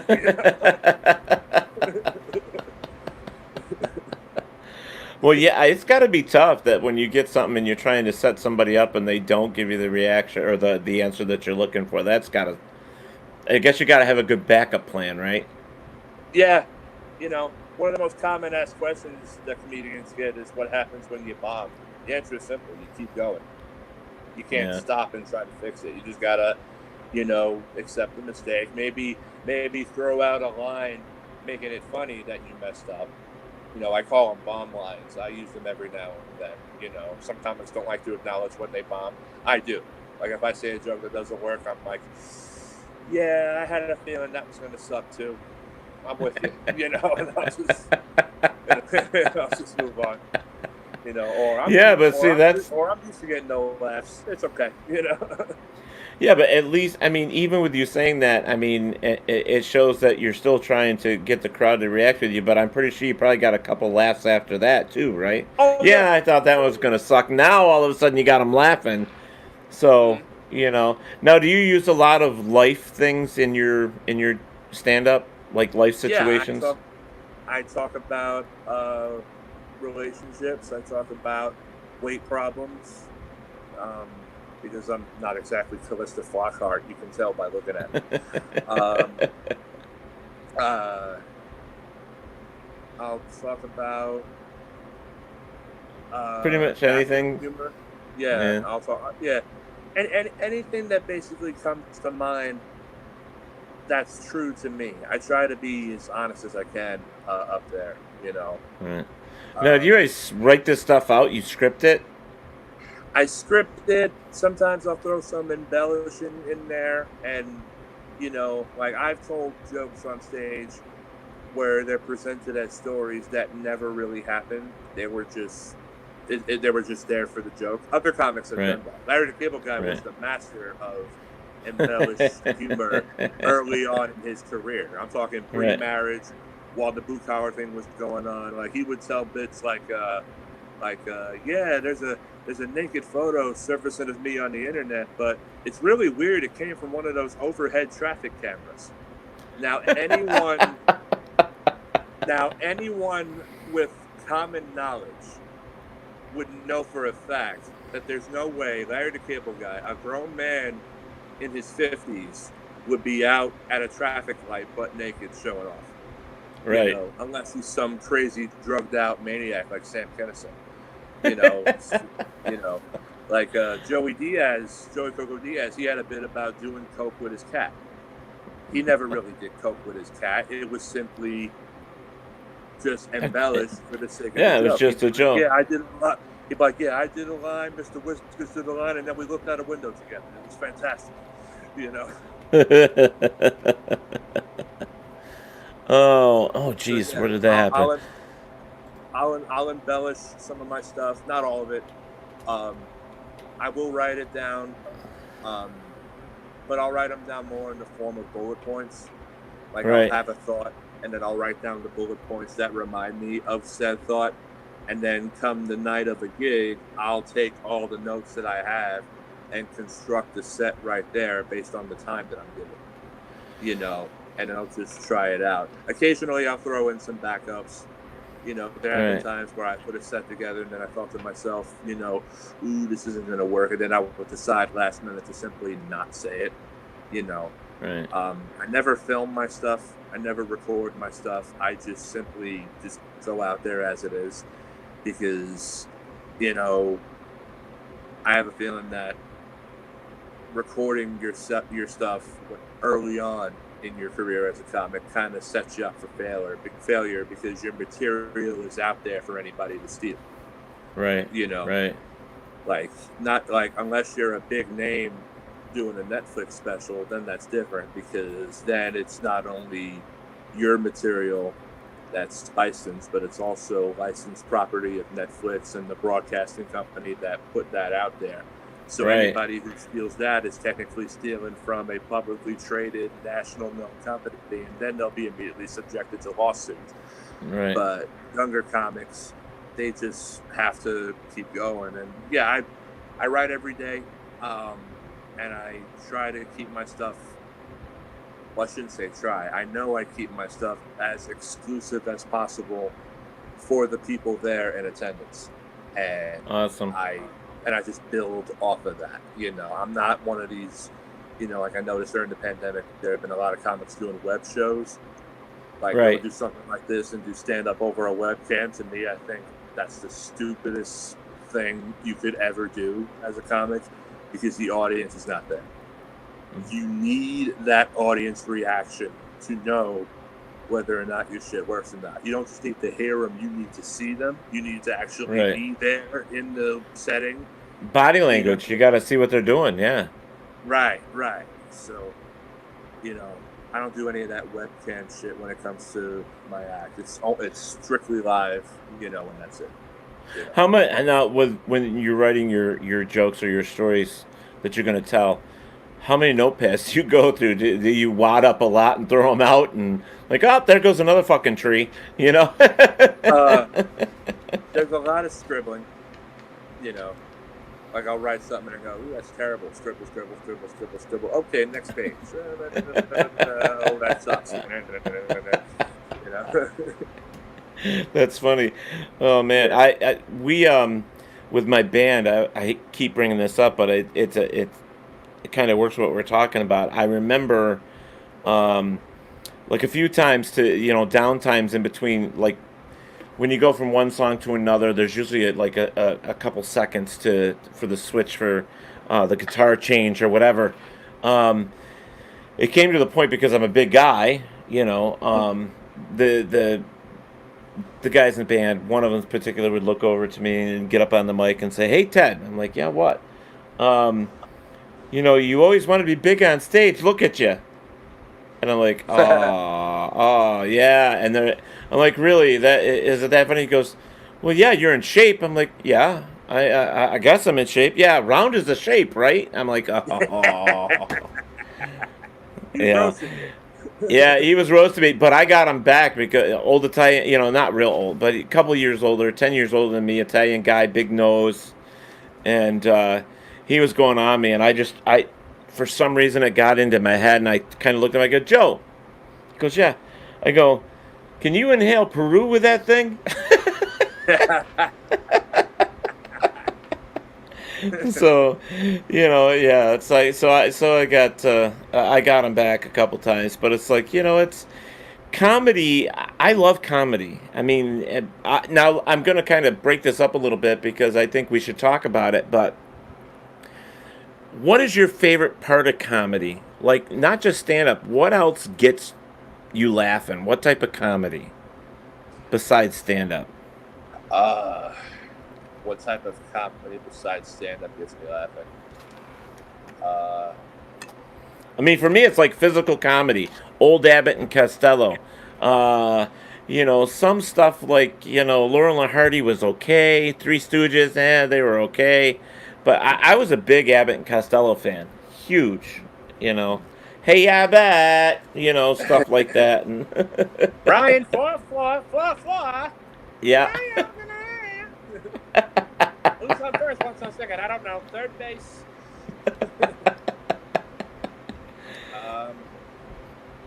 I'd have to say improv. Yeah. Yeah, like the Whose Line Is It Anyway stuff. That's always entertained me. That's also incredibly difficult. Yeah. You know? Yeah. Well, I love it when, you know, stuff like that with improv. I mean, off the cuff stuff, just, you know, amazing. Like, one of those things with us growing up, well, my age anyways, I don't know. I really don't know how old you are. I mean, I should do up the figures, but I'm like 54 years old. So for me, Carol Burnett show. I mean, Tim Conway. Oh my God, that guy could make you cry in your, you know, watching TV. Mm-hmm. I mean, he was so freaking funny. But But look at that, and Robin Williams, and then Chris Rock, and I love Robin Williams. Yeah. I mean, there's so many comedians out there, and it's like, do you look? I mean, who's your inspiration? Do you have anybody that you look up to? I mean, that the names that I mentioned earlier: Joey Coco Diaz, Dice, yeah, the blue collar guys, yeah, Jim just Norton, those guys, yeah. Marty Lang, there's a list. There's a list of them. If you look at the blue collar guys, there's different forms of comedy all wrapped up in one group. You want the dirty, crazy, late night Las Vegas stuff, you got Ron White. Right. He's amazing.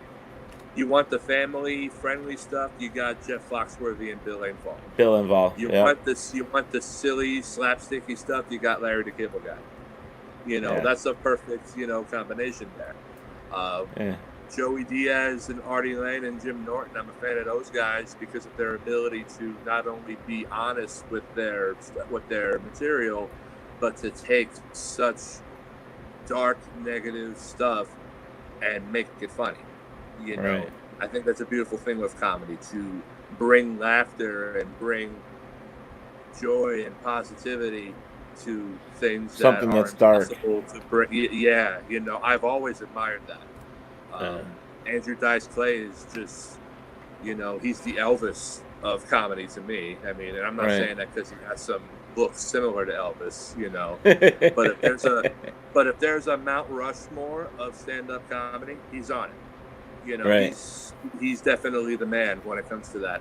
Sam Kinison, same thing. He would be up there. Rodney Dangerfield, he would be up there. Oh, yeah. Yeah.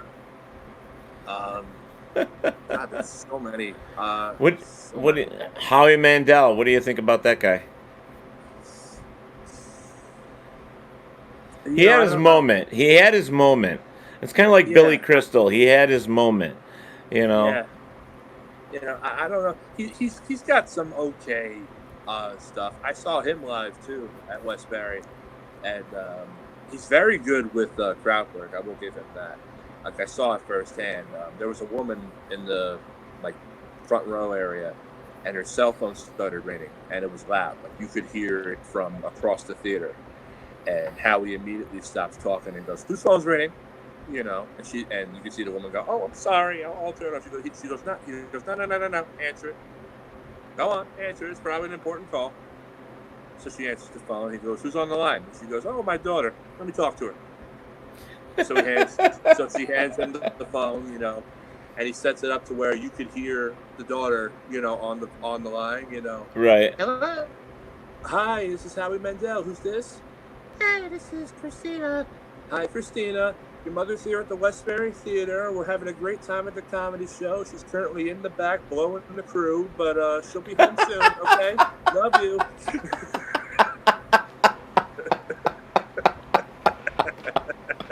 Oh my God, that's great. That is great. I love it. What did you think about, you mentioned female comedy or comedians? There was one that was really raunchy, and for some reason I can't remember her name. Joan Rivers? No, she was definitely raunchy. She was the queen. She was the queen of raunchy, I think. But Whoopi Goldberg was good too. No, I can't think of her name. She Lisa Lampanelli? Yes, that's it. Lisa. Yes. That's it. Love Lisa. Yeah, amazing. Amazing. She is brutal. I have seen her make men cry with her stuff. She is just insanely brutal. Yeah. But so funny at the same time. What do you think about the roasts that they do? I mean, the older roasts, I used to love watching that stuff. I think it's fantastic. I think the roasts are great, but they're not for everybody. Yeah. You got these people there.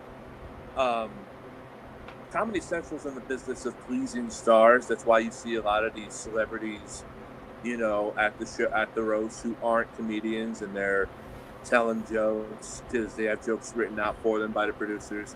Right. It's all so that they can please stars and get the ratings. If you ask me, they should have the comedians who wrote those jokes telling the jokes, and then maybe have like 1 star as opposed to like 3 or 4. And not only that, but there's plenty of people, including a friend of mine, who think they have what it takes to be roasted and roast people until they're actually in a position where that happens, and they're like, ooh, this is more brutal than I thought. I think the cartoon Family Guy covered something like that, where Peter, the main character, is watching a roast on TV, and he's like, oh, this is cool. They're on it. You got your friends honoring him, you know, that's all good. I wish my friends could honor me like that. He's thinking he's going to go get praised all night. And then the roast starts, and somebody's making fat jokes about him, and he starts crying at the table and runs away. That's pretty much a great description of those who think they can handle it, but they can't. So it's not really for everybody. I love roast. I think it's fantastic that there is... Oh my God, who the hell cares? I'm sorry, I had to. No, but I think the roasts are great. Foster Brooks was one of my favorites. You know, when they had the roast, the older roasts. You know, the best roast I ever seen was the Justin Bieber roast when they had it on Comedy Central. And the reason, and not only was it the best because they were so brutal on him, but there was a line in the roast mentioned by a comedian named Jeff Ross, who I think is the modern day Don Rickles. Like, he's that great. Oh my God, yeah. But there's a line he said to Ludacris, the rapper Ludacris, that got cut out of the roast because it was so shocking and offensive, and Luda was so appalled by it. But when I found out what the line was, I could not stop laughing for about 15 minutes straight. At the time of the roast, Paul Walker, the actor from the Fast and Furious, he got into that unfortunate car crash and passed away. Jeff Ross said to Ludacris, and I quote, Ludacris has a song called "Move, Bitch, Get Out the Way." You know, So Jeff Ross goes, "Oh, you got that song, Move, Bitch, Get Out the Way. Move, bitch, get out the way" is what Paul Walker should have told that tree. Ooh. Yeah. It was brutal, but anyone who appreciates comedy would appreciate that joke, you know. Right. And of course, Luda was all offensive about it, you know, and was all offended about it, and you know. What? Wasn't Snoop Dogg on that one too? Snoop Dogg was part of that, I think, wasn't he? Oh yeah. He was. he let. I love Snoop Dogg. He let loose on that one, like like every roast he does, you know, it's almost as if the gloves come off with him. He's like, man, I don't care. I've been drinking and smoking all night. I feel real good about myself, you know. Hitting on the female comics. You ever sucked a black cock before? You know.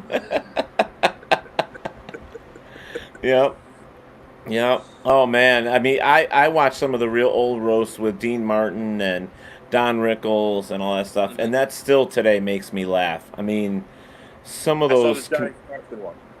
Which one? Oh, Johnny Carson. I don't think I've seen that one. Yeah. The only part that I remember from seeing it was when Johnny Carson went up to give his rebuttal, and he mentioned Don Rickles, and who was on the dais, of course, and he goes, "It's good to see Don here. Don's a friend of mine, been a friend for many years, and that's a good, because queers need friends, you know?" And he's just... Oh, speaking of that, I mean, what do you think about all the... Have you ever watched any of the gay comedians? Like, they have their own shows.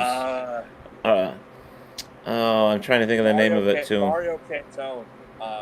Mario Cantone is hilarious. And Jessica Kirsten, who I mentioned before, she's a lesbian. And, she's hysterical. I think it's great that there are gay comics out there, because, you know, it shows that, you know. But they're like everybody else. They pick on themselves as well, and they think that's one of the best things about that is, you know.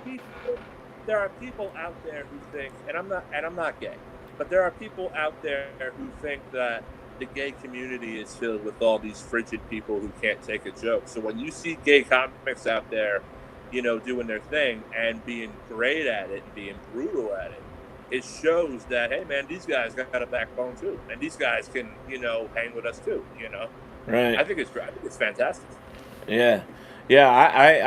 I watched America's Funniest Videos, and there was a comedian from the black comedian from, I think he was, I want to say London, I think. He wasn't gay or anything, but he was fantastic, and I knew he went off to I think he came in second or third place, but it's amazing, even just like, they don't even have to be from our country, and what they say is funny enough. It comes across to everybody. You would think that sometimes from where some of these people are raised in different countries that it may not go over, but it goes over great. I'm so impressed with comedians from all different walks of life. I think there's good and bad in all of them, and I think the majority of them are just fantastic. And it takes a lot of balls, first off, to get up there to do that stuff, I think. Especially to talk about yourself. I mean, you're putting yourself out there, whether it's true or not. Especially like what you say, if you're speaking the truth, you're putting yourself out there and laying your life out there where now everybody's going to know it, whether it's a joke or not. And which is the best way. It's the best way to do comedy. Be real, be relatable, and be honest. That's the best way that you can stay original and just stay in your own lane. Right. So I got another question for you. So we here on Talk with Teddy, and I forgot to mention this to you, but we have a game at the end of the show, and and if it's something you'd like to do, I'd love to have you do it with us, because of you being a comedian. I think it would be great to see what you could come up with. Sure. You wouldn't happen to have a pen and paper handy, would you? Right by you? Not near me. No. Okay. Do I need one? Well, it you might. I mean, yeah. If you could, that would be great. Right. I'll be right back. Okay. I'll be right back after this. Okay. All right. Hold on 1 second. All right. All right. Be right back, I swear. Okay. I'm gonna reach out to a gentleman that already asked if he could join the game tonight. I hope he's ready to play. And we'll play a little game here.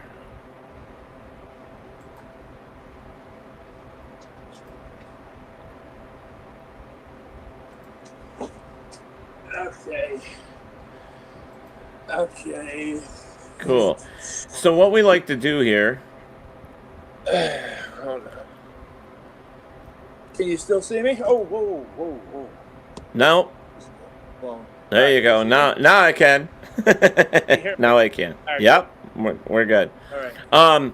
Basically, how this works is I bring one of the guests in the chat room up with us, and we play a little game. It's kind of like you versus him, and then I pick which one I like better.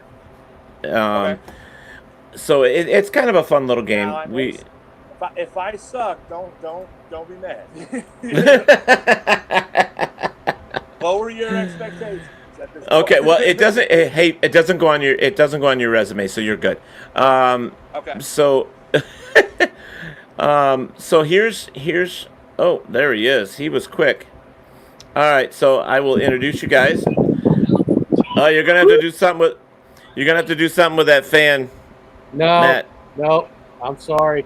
It can't be done. No, can't be done. No, can't be done. Between the fan and the TV, I can't help it. I'm sorry. Dad is still up and he's watching TV, so I can't. Okay, well, we'll try to deal with it. All right, so Johnny, this is Tom. Tom, this is Johnny. Wait, we all have to stop talking at one time. Wait, why am I hearing an echo of myself? I don't know. Is there two of you? Yeah, no. I'm hearing myself from like a minute ago. I don't know. It sounds very choppy from your end. I don't know what it is. What's up, Johnny? Hey, Tommy. Look, I'm December hearing should be myself. there. I can't Now, tell. what the fuck? Yeah, I don't know. We haven't changed anything, so I don't know why you're hearing yourself. It's not me. Oh, gotta be you know you. what?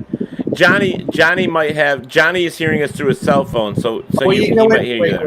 Wait. Let me shut off the Facebook thing. There, that's better. There we go. Is that There we better? go. Yeah. That was my fault. I apologize. I'm sorry. I was blaming it on Teddy, and it wasn't my fault. Yeah, it see, was. blame it on the fat man. That's how it goes. See? All right. So now it sounds good. Okay, so this is what we're gonna do, so I can explain the game to Johnny quick. Basically, what it is we I have some folders here, and what I do is all right, you get to pick the topic. Me? No, not you. Johnny does, and basically. These are the topics. It's create an introduction, give these creatures a name, give these picks a movie role, or name these singers. So that's the categories that you get to choose from. Okay. Create an introduction, give these creatures a name, give these picks a movie role, or name these singers. I think it should be give these creatures a name. Or give these picks a movie role. These picks a. So writing down picks. Okay. Hold on. Yep. And what's the fourth one? So you got create an introduction, give these creatures a name, give these picks a movie role, or name these singers. How many numbers?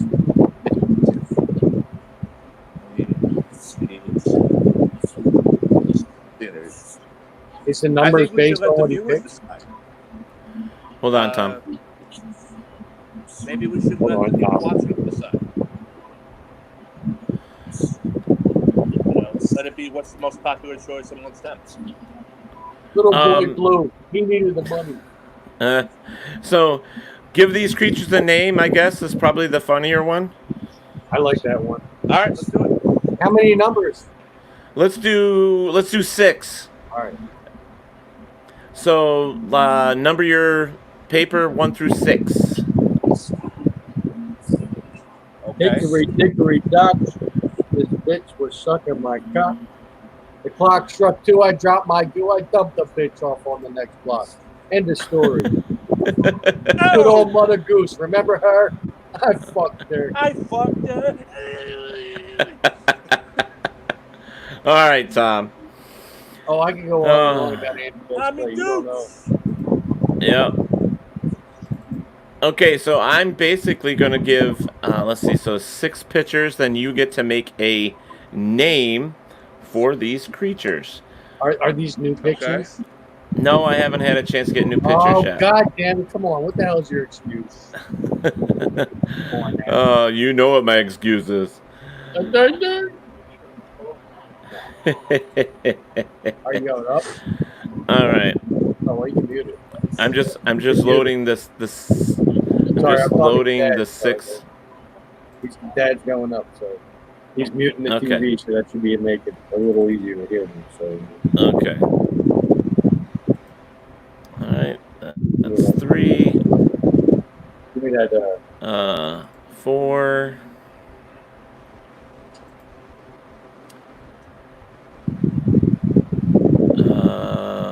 5, and one more is 6. Look at that! I can count. Holy shit! 1, 2, 3, 4, 5, 6, 7, 8, 9, 10, 11, 12. Okay. He's in the 80s. I think he's stuck in the 80s, Johnny. I'm still stuck in the 80s. All right. So how this works is I'm going to put up a picture.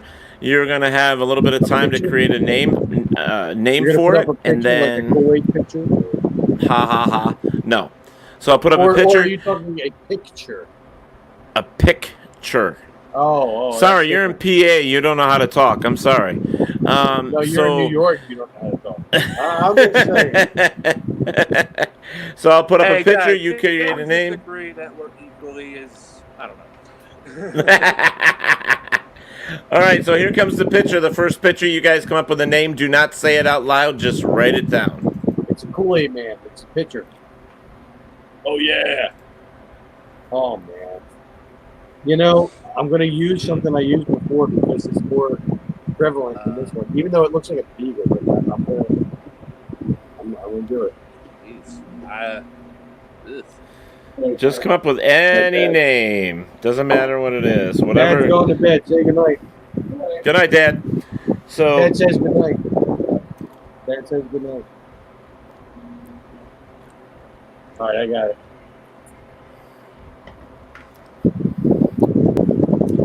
Those are clearly beagle markings, but they have a tail cut off, which you should not cut the tail off of the damn beagle. All right, so you're good? Yeah. Can you hear me? Yeah. Can you hear me? Tom, can you check? It's coming in very staticky, bro. Oh, it is? Yeah. Well, especially from Tom's end. I can hear Ted well, and Ted can hear me well. So that only leads me to believe it's got to be your end. No, it's Ted, can you hear Tom, can you hear me? Yeah, I can hear you fine. Yeah. All right. I can hear you. Can you hear me fine? Yeah, I actually hear you louder than I do Johnny, though. See? So it's Johnny. But I wish you could move that fan just for the game. All right. I'll tell you what. Now that Dad went up, and I don't have to have the fan on him, I will pause the oscillation of the fan. Thank you. Wow. Okay, there we go. Oh, it's really staticky. Yeah, it's just is it still staticky on your end? Not as much from you as it is from Tom. Yeah, that's because he had the fan. It was blowing on the microphone, so he's moving that so it doesn't do that now. Oh, Tom, come on.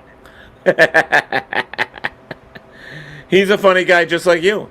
I have to adhere to my dad, and I have to do what I have to do for him.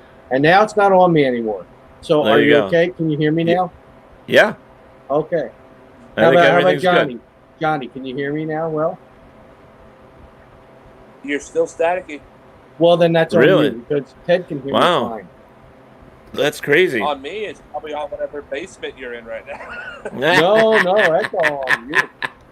All right, so let's see if we can get through this game here. All right. So you got the first one, right, Johnny? All right. Good to go for the second? I'm fine. Oh, the name? You want the name? Yeah, you need a name. No. Are you, Tommy? Hold on. Are you good to go to the second one now? To the second picture? We're gonna say the names when we get to the end. Okay. Okay, so here's the second one. Oh my God! What the fuck? You did download new pictures. What are you talking about? I didn't even know what the fuck to call this. Me neither. Wait, why does it look like he has a glowing penis? That's his tail, and that's just the opening thing. Jesus. You sure that's his tail and not his dick? What is that? Have a glowing penis. Oh, wow. Well, you know what? Wow. Hey, at least he'll never get lost. He has a glowing penis. You'll always be able to find him. True. Okay, hold on.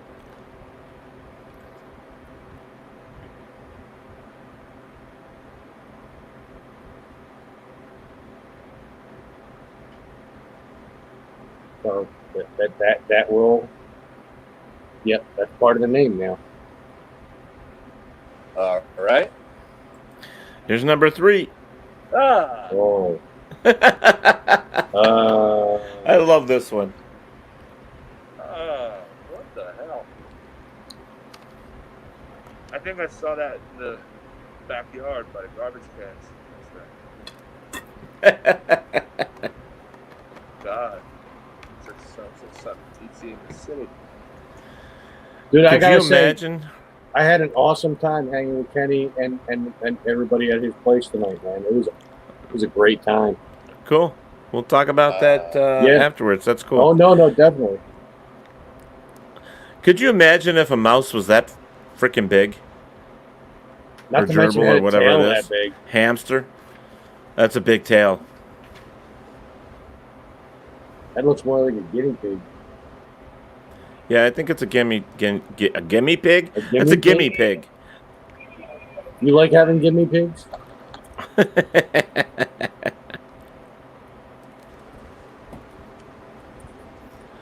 Because that's a whole different story and a whole different. All right, here's number 4. Oh! Wow.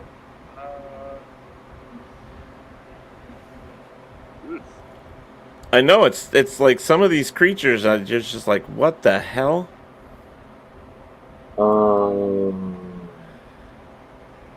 I think they just removed the snake's eyes because it looked like he's got the giant spider in his mouth.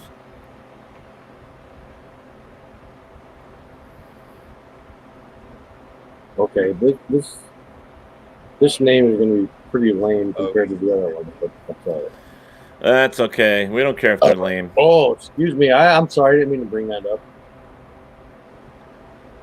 All right, number 5. Number 5. Oh, man. Ooh. What is that? It's a real creature. That's like the rare Pokemon that you can't find anywhere.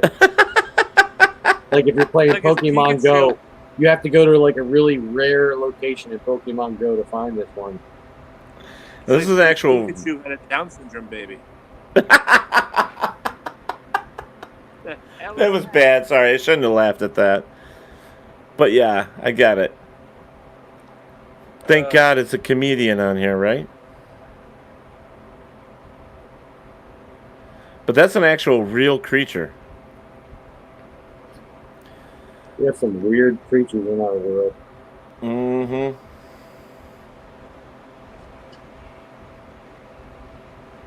I made up a weird name for it. Okay. And we're down to the last. You guys are ready. You know, I like the fact that I'm only going against one person, as opposed to other times where, what guy? What the fuck?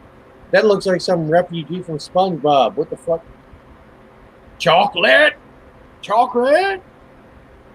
Wow. You know what kind of reminds me of those little things off of Sesame Street that said yep. This is one of Sesame Street's least favorite characters. Phone. Yep. Phone. Ring.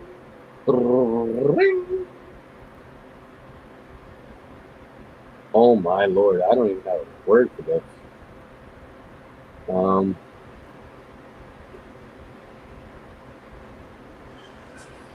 You know what, Johnny? I don't think Sesame Street would employ that thing.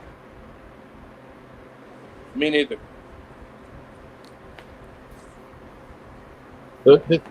What I gave to this is going to be like only known to people in Philly, but that's all right. That's all right. Other people will get it. There you go. All right, so we're going to start right off. Basically, Johnny, when the picture comes up, we're going to go with yours first, and then we'll go to Tommy. All right? Tommy. Okay. All right, I have a Johnny and a Tommy. All right. So what'd you get, Johnny? I got Nancy Pelosi. You know what? I like that a lot better than mine. What'd you get, Tom? Oh, similar to previous ones. I got the cock or spaniel. Cock or spaniel? Even though it looks more like a beagle. But I like Nancy Pelosi a lot more. And that's the one I'm going with, Nancy Pelosi. So, yeah. All right. Look at that. Johnny's on the board first. Number 2. I got Deep Sea No Biscuit. Because he looks like a sea mammal, and with that fuzzy flurry dick, I'm sure he has no biscuits. So I'm going to say no biscuits.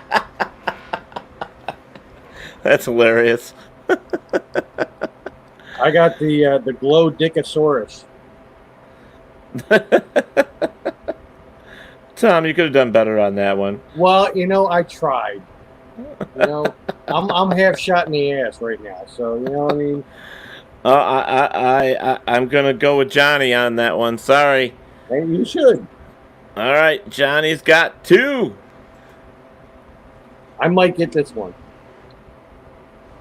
All right, now the face reminds me of the movie Stuart Little.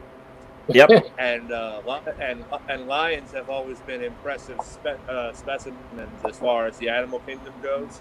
So I'm gonna go with Stuart Huge Pekka. Stuart. Huge. What was the last word? Pekka. Pekka. Okay. All right, Tom, what do you got? Giddy pussy.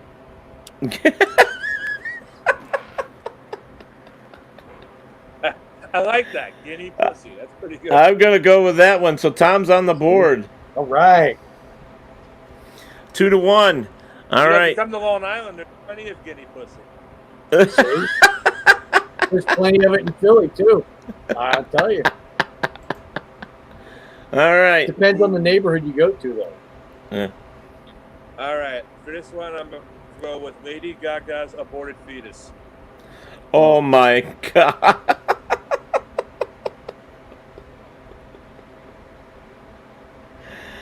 Oh, Tom, what did you get? I have.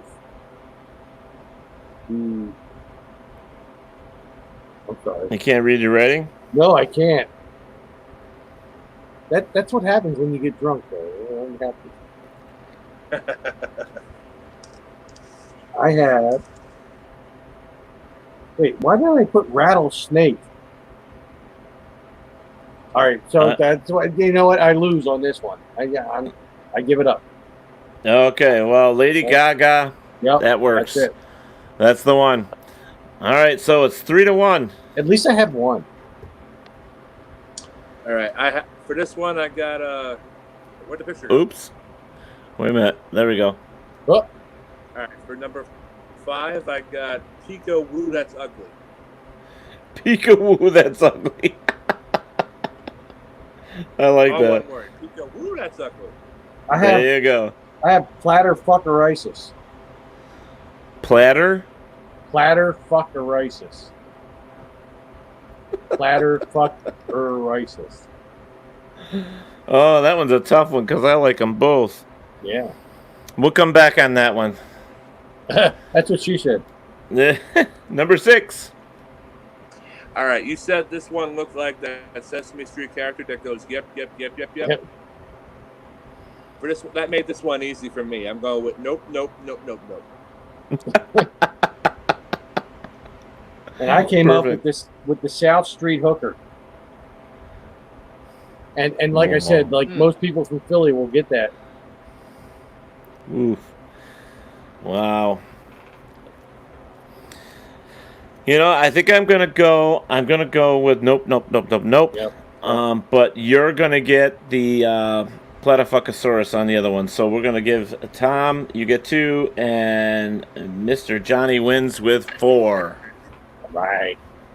At least I got 2. Woo. Last time I played, I got nothing. Yeah, I know. Well, it is time to go already, guys. It's been a great night. You know, Johnny, and I'm gonna mute you for a second there, Tom. Hold on. So, Johnny, thank you so much for coming on here. I hope you enjoyed yourself, sharing everything that you did. Thank you so much for having me. I really appreciate it.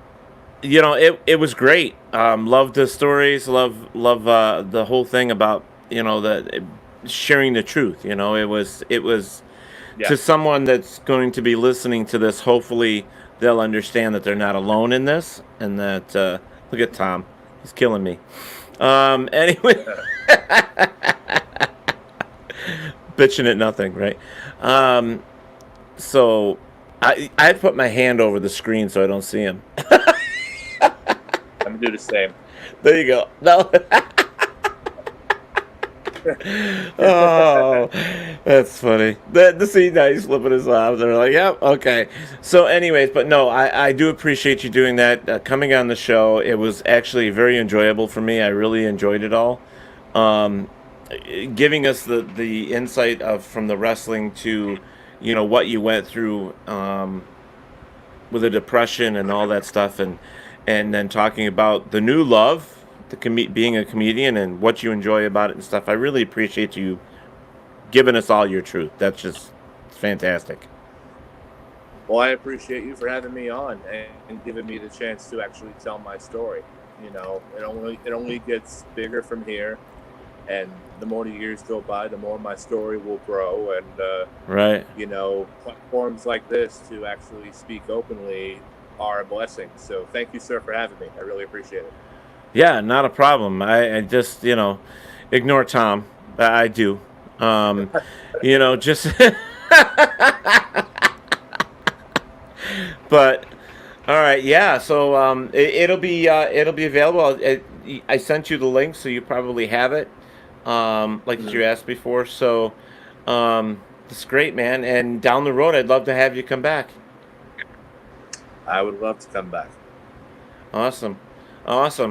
All right, folks. Well, actually, I wanted to do this too because I did do this. If you wanted to look Johnny up and hear some more stuff about Johnny, you can contact him on Facebook.com, Johnny Boy Comic. Right? That's the one on Facebook. Did I get that right? Yeah. Johnny Boy Comic. It's at Johnny Boy Comic, all one word, on Facebook, Twitter, and Instagram. Oh, cool. At Johnny Boy Comic. Cool. Very cool. Yes. So, awesome. I really appreciate it again. Like I said, it was really fun tonight. I really enjoyed it. Deb Everdike, that's funny. I haven't talked to her in years.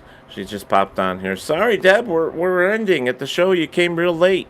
But you can watch it from the beginning here shortly. So, all right, man.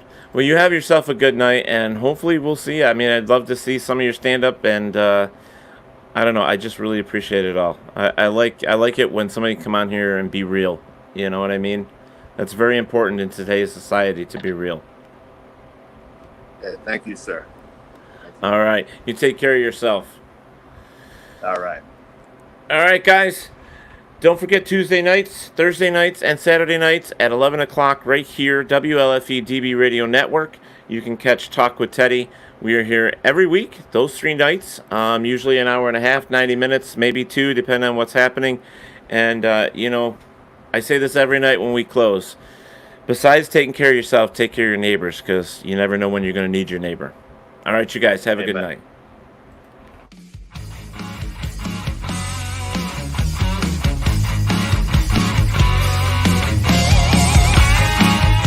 Thank you and my guests for joining me here on Talk with Teddy. Be safe and look out for one another. Don't forget that Talk with Teddy is on Facebook, Twitter, Instagram, and YouTube, so please go and subscribe. Thank you.